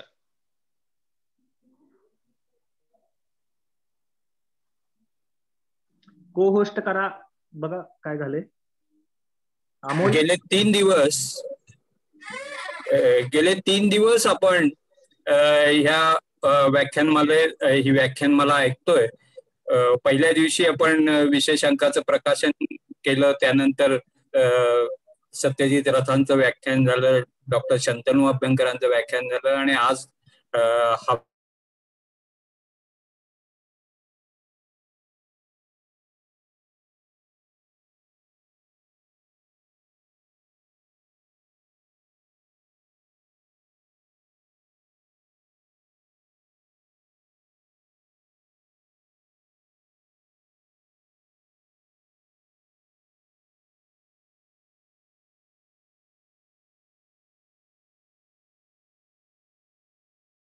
असे भाग आहेत. प्रस्थापितांचे जे अपयश आहे, त्या अपयश झाकण्याचं काम आज छद्मविज्ञान करत आहे असं आपल्याला दिसतं. तसं ते नेहमीच करत असतं. त्यामुळे छद्मविज्ञानाच्या विरोधातील हा संघर्ष हा कोणत्याही काळात महत्वाचाच असतो, हे आपण लक्षात ठेवलं पाहिजे. पण आजच्या करोनासारख्या महामारीच्या विरोधात लढताना छद्मविज्ञानाच्या विरोधातील हा संघर्ष अत्यंत कळीचा ठरतो. कारण अशा काळात हे विज्ञानानं सुपीक केलेल्या जमिनीतून छद्मविज्ञानाचे, ज्याला आपण सुडो सायन्स म्हणतो, नकली, फसवं, आभासी, असं विविध नावानं ज्याला आपण म्हणतो, त्या छद्मविज्ञानाचे विषारी पीक अगदी तरारून येतं. आणि या 2 दिवसात, आत्ताच म्हणजे या 2 दिवसातल्या बातम्यांकडे जरी नजर टाकली तरी तुम्हाला असं दिसेल की गायीच्या शेणाने माखलेले लोकांचे फोटो तुम्ही बघितले असतील. मध्य प्रदेशातल्या त्या मंत्र्याचे गावाच्या वेशीवर कोरोना रोखण्यासाठी केलेले यज्ञाचे आव्हान तुम्ही ऐकलं असेल. म्हणजे यावरूनच आपल्याला कळते की हे छद्मविज्ञानाचं आव्हान किती प्रचंड आहे. अत्यंत प्रचंड असं हे आव्हान आहे. आणि म्हणूनच करोना महामारीच्या या संकटाच्या पार्श्वभूमीवर अंधश्रद्धा निर्मूलन वार्तापत्रानं हा विशेषांक हा छद्मविज्ञानाच्या विरोधातील संघर्षाचा विविध अंगानं वेध घेणारा हा विशेषांक प्रसिद्ध केला. या विशेषांकाचं स्वागत चांगलं झालं. अनेक तज्ञ कार्यकर्ते यांनी आजचं वास्तव चितारणारे लेख लिहून या मोहिमेत सहभाग दिला. तसंच त्याचा पुढचा टप्पा म्हणून आम्ही ही जनजागरण व्याख्यानमाला आयोजित केली. त्यालाही संपूर्ण महाराष्ट्रातल्या लोकांनी, कार्यकर्त्यांनी फार मोठ्या प्रमाणावर प्रतिसाद दिला. सत्यजित रथ यांच्यासारखा शास्त्रज्ञ, शंतनू अभ्यंकरांसारखा कार्यकर्ता डॉक्टर, हमीद तर काय तो आयोजकच आहे का, आयोजक कार्यकर्ताच आहे. तर हे सर्व ह्या संघर्षात सामील झाले. आरडे सर या स्युडो सायन्स विरोधातील लढतीतील एक आघाडीचे वीर आहेत. गेली कित्येक वर्ष ते ह्या स्युडो सायन्सच्या संदर्भात लिहित आहेत. त्या संदर्भात अनेक त्यांनी आंदोलनं पण केलेली आहेत, अनेक भांडाफोडी केलेल्या आहेत. तर असे आज तब्येत बरी नाहीये त्यांची, त्यामुळे ते आपल्यात आज सामील होऊ शकलेले नाही. पण आपण आता ही जशी मोहीम पुढं चालवणार आहोत, आता आपण हा एक भाग झालेला आहे. हे जनजागरण व्याख्यानमाला ही ह्याच्या पुढे आणखी आपल्याला स्युडो सायन्सच्या विरोधातले कार्यक्रम घ्यायचे. आणि त्यात आरडे सर त्यांची तब्येत ठीक झाल्यानंतर आपल्याबरोबर आघाडीवर असतील, यात अजिबात काही शंका नाही.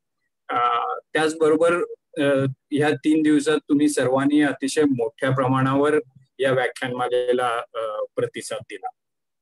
तसाच प्रतिसाद ही मोहीम पुढे नेण्यासाठी तुम्ही द्याल किंवा द्यावा असं आव्हान महाराष्ट्र अनिसतर्फे आणि अंधश्रद्धा निर्मूलन वार्तापत्रातर्फे करतो आणि या व्याख्यानमालेचा समारोप झाला असं जाहीर करतो. त्याच्या या सगळ्या या आजच्या व्याख्यानाच्या आभार प्रदर्शनासाठी मी फारुख कडक पुन्हा धन्यवाद राजीव सर.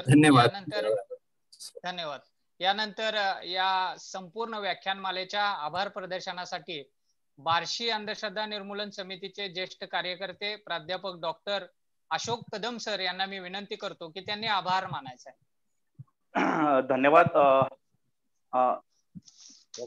धन्यवाद फारुख. नमस्कार.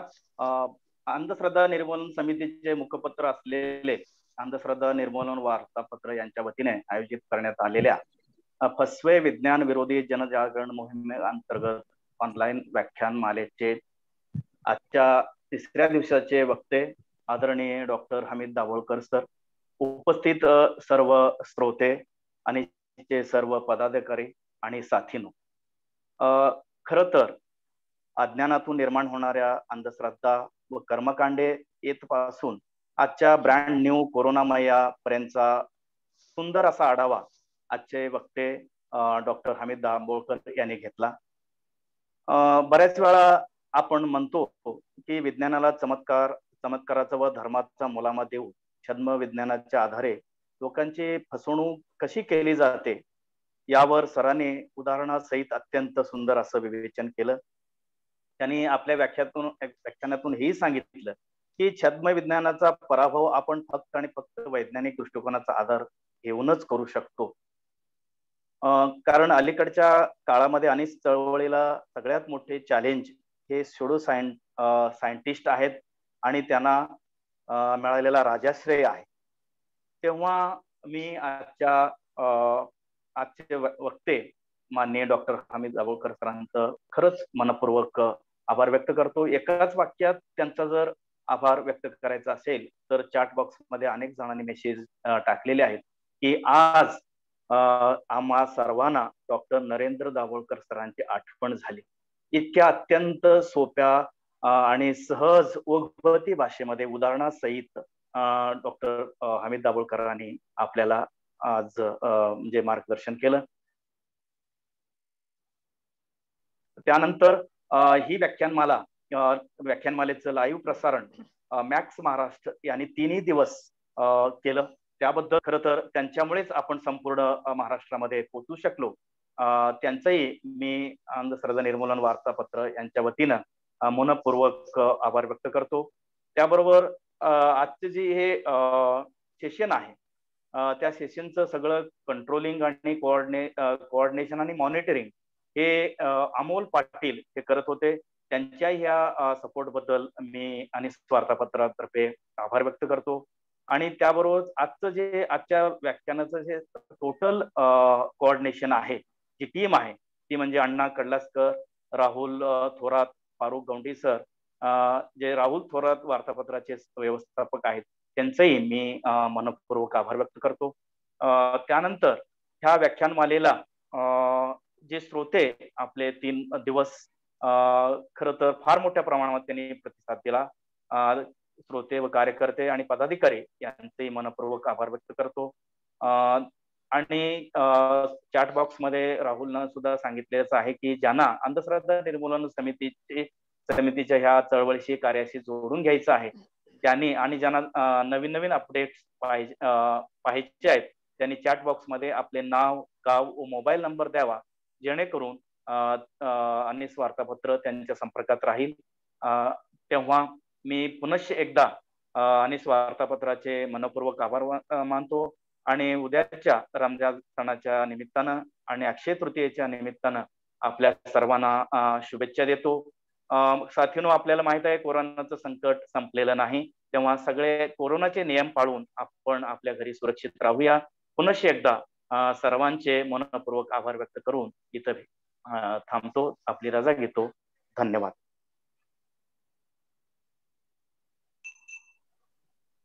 सर्वांचे मनपूर्वक आभार.